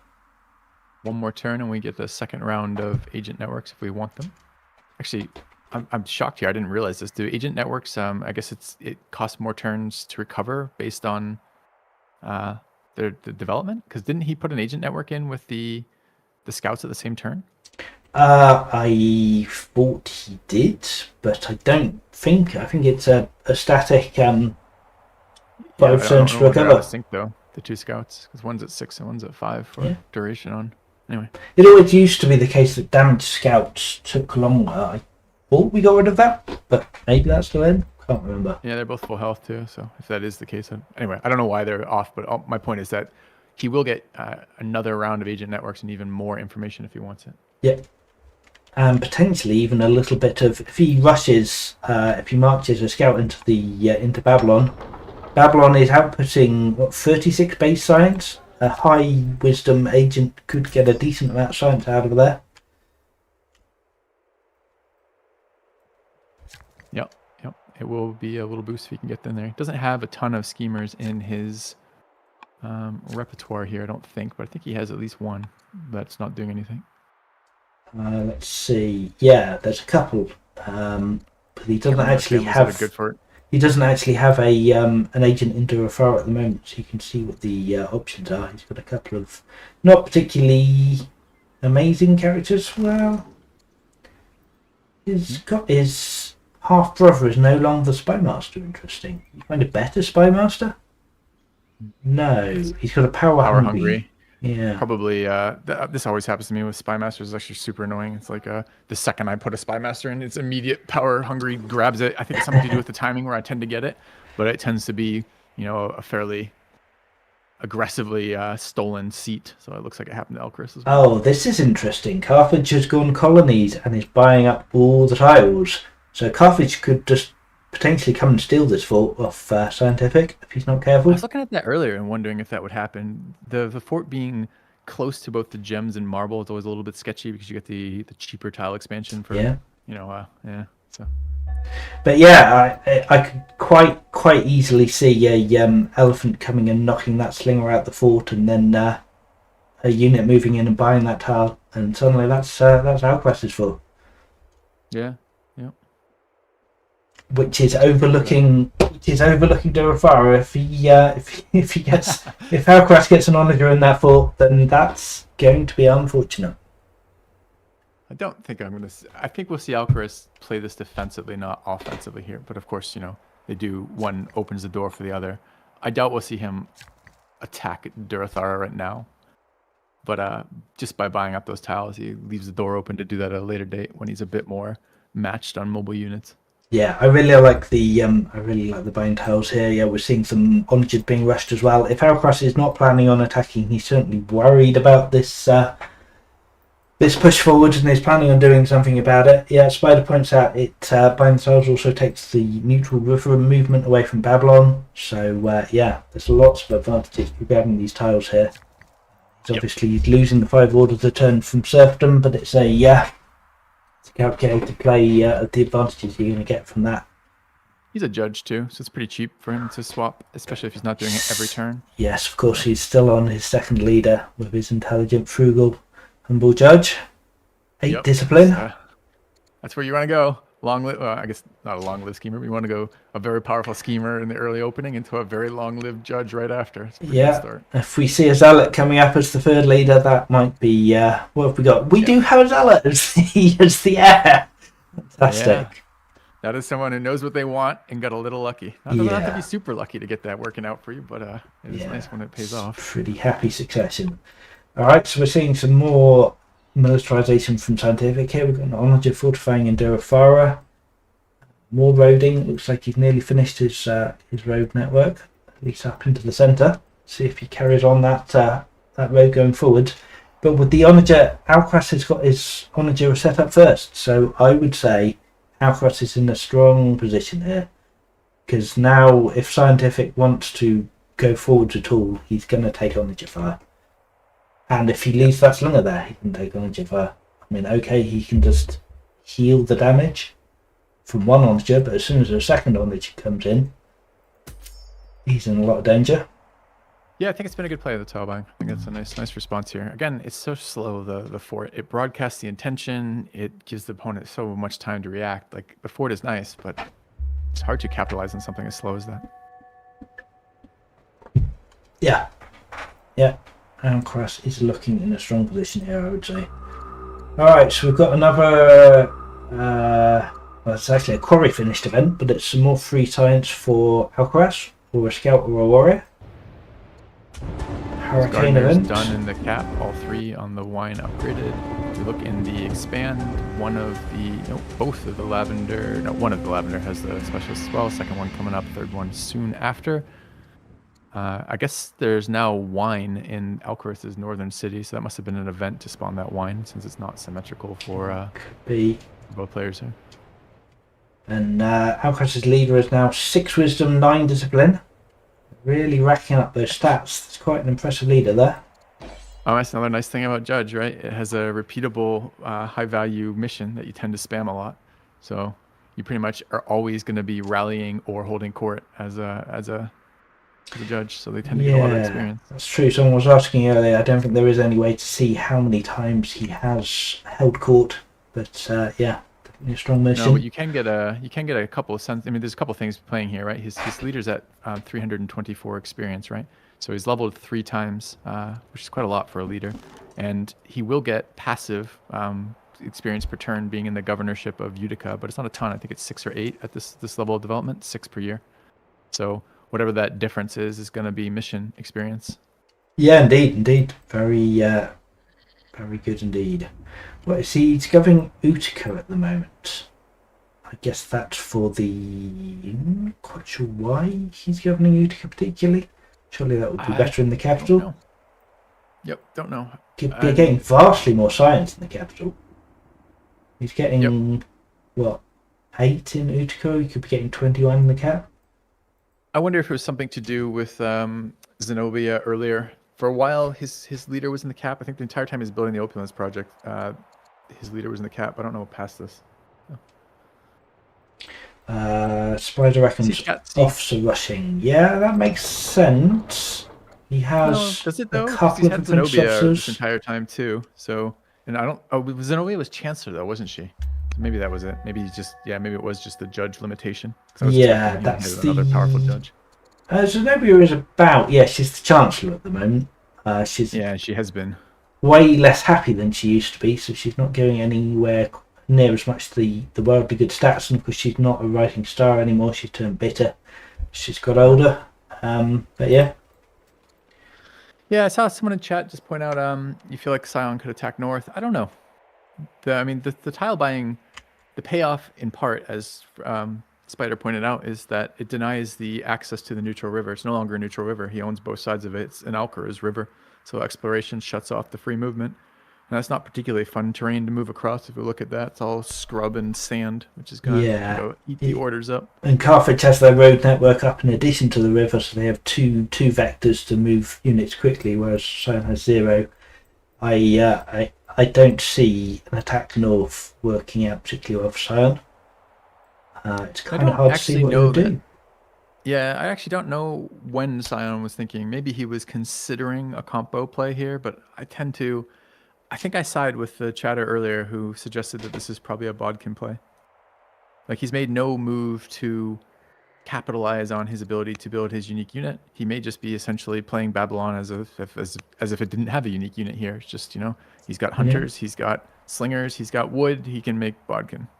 Yeah, he's still got nothing pinged in the tech tree, so no clues there as to what he's thinking. But as you say, he doesn't have.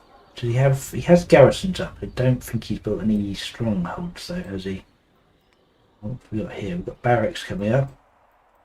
Schooner. We are seeing a stronghold in Uruk, so potentially he will be able to start making his first level unique unit in a couple of turns. He's got a scout. Yeah, He's got scouts in the lavender now. Surely you can see that now. You're straight at it. Oh my god! It does feel like his units are trying to tell him something. Crazy. I suspect that is a scout that is. He's taking portcullis. I assume this scout is going to travel the length of the water and try to get into some of the back cities, making more science. It's my expectation for that scout, but I don't know yet. So probably ended up there as part of the route. It's actually quite tricky. I mean, he can get to the middle of the map by the water, but those mountains block him off. He's going to have to go all the way around the Kabir Kul and the Jebel Tamat to actually get into Carthage's territory. Isn't he going to just slide up the water as an exploration scout? Oh, of course, exploration. Yep, fair enough. Good. Yeah, that's why I think he went north. I think it's because he's looking for that movement. Where? Oh, right. Okay, so Carthage Alcaras is being very defensive for his second onager now. He's building a fort on the hill a little bit further back, so not even in range of that slinger in the fort. I'm a little bit surprised. If it was me, I think I would be tempted to focus fire that slinger. I mean, maybe that's not a sound tactical decision, but just for the fact, no, not laughing. The psychological fact. Yeah, that's what I'm laughing at, because you are known as a very aggressive player in this community, and Alcaras is known as a very defensive player. So yes, I think you are correct. I think if you were in Alcaras' shoes, you would be putting pressure on that slinger's position, just kind of out of your normal play. And I think each of you are doing what you do. Alcaras is setting up for, how can I make this as costly as possible if my opponent pushes in? Where's a good defensive position? And he's taking the hill that as far back from his opponent as possible that overlooks the field of combat. I get it. I get both sides of it. It's just fun to see it expressed. Do you have a preference and opinion on what you would do in this situation? I think I tend to be more defensive than I ought to be. So what would be my preference here? I like to see plays that have high yield payoff. So I like to play the better play, but what that is here, I don't know. I can see either here. Yeah. I don't like, if I look at this from that perspective a little bit, I don't like the Alcaras put no contest up for the middle, even if it wasn't some troop movement. It goes quick. It can be hard to put your foot in it, but it's harder to take a thing than it is to prevent that thing from being taken in the first place, right? So at that position, if he's willing to just sit on his economy, I don't mind the defensive play if he thinks he's in the economic advantageous position. Interestingly, we're seeing a Barbarian coming out of Siontific in Bursipa. I wonder if he's thinking about an invasion, across the sea in the north. I mean, he's not positioned for it at all. But I'm hard to see what else that Barbarian would be used for. I have an idea. It could be bridging the reinforcement gap between his back cities and the front cities. Yes, fair enough. That could definitely help. But yeah, but it is that gap is small enough that it could also be for offense if he wants it to, and sometimes the threat of that is enough. Pulls troops over, etc. And amusingly, with the way the mountains are situated, it's going to be tough to get an onager that can hit that Byrome if it does set up, giving the bridge between Alcaras and Sion's territory.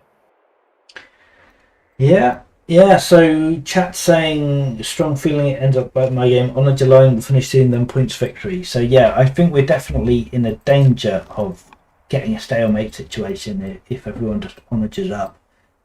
I mean, we're still no one's built any wonders at all. Carthage is now in a strong position.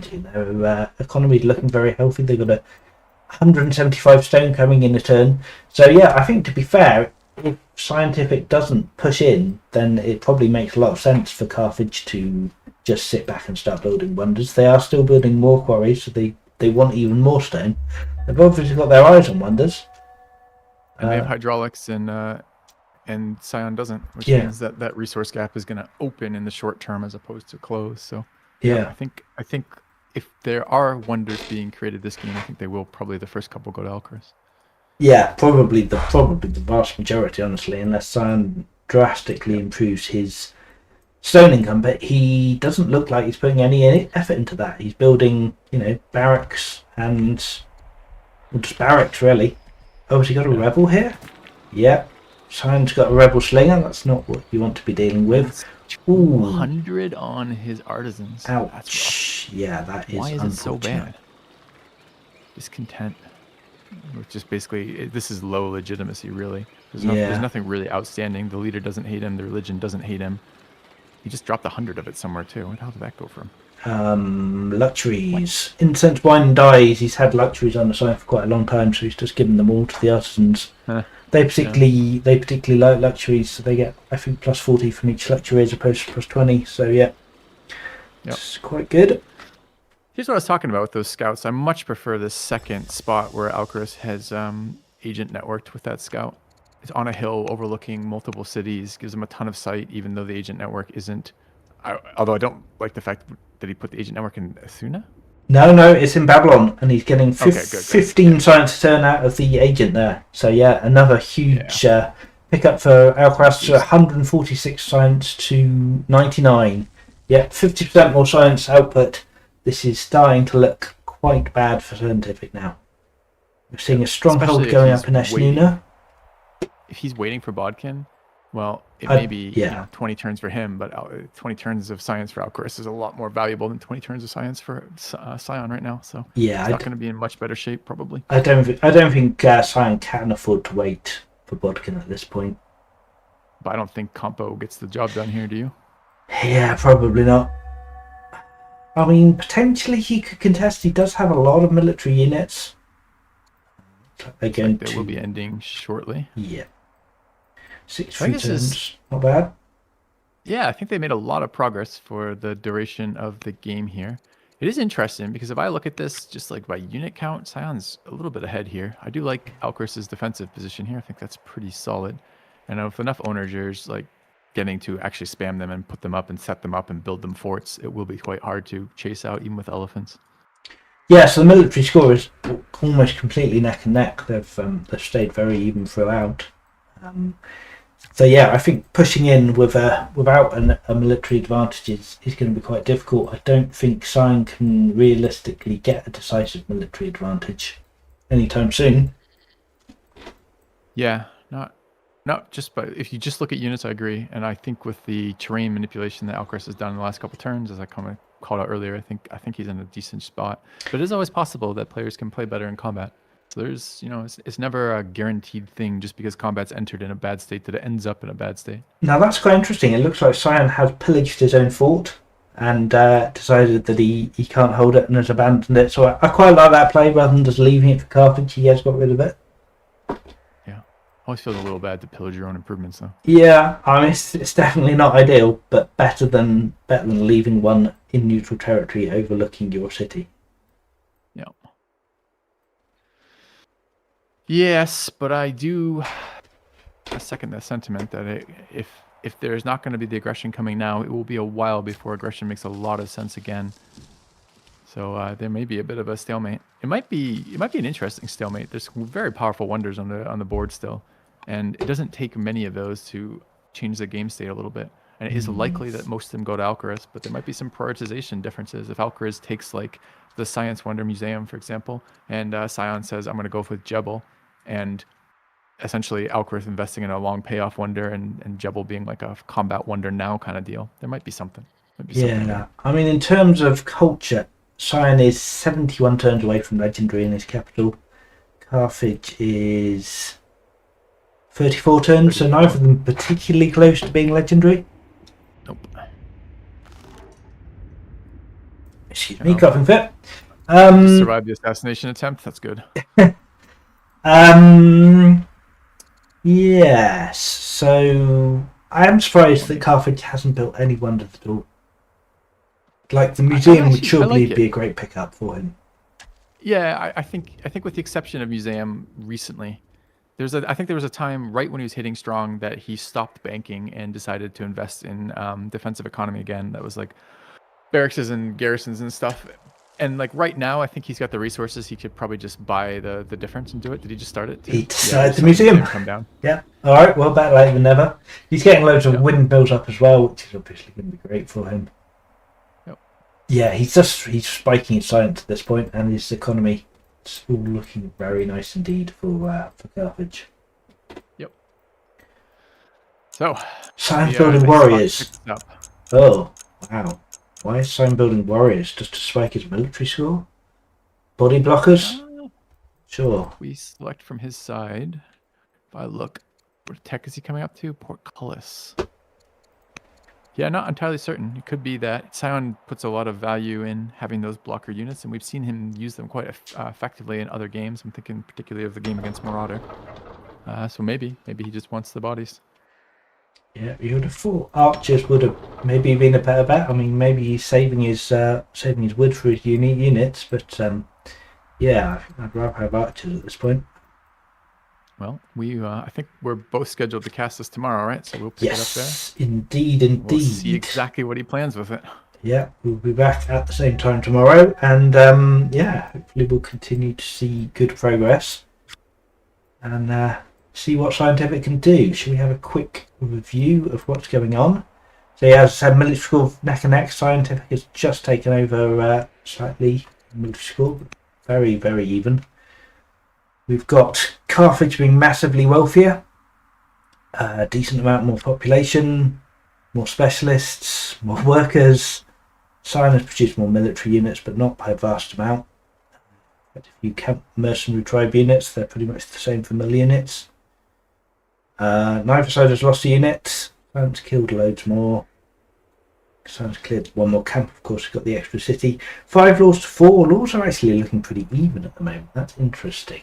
Sion has 4 laws, but a 5th available. Carthage has 5 laws, no more available. They are about to get monasticism next turn, so they will be able to get their 6th law up next turn. They don't quite have the civics for it, but it won't be too long.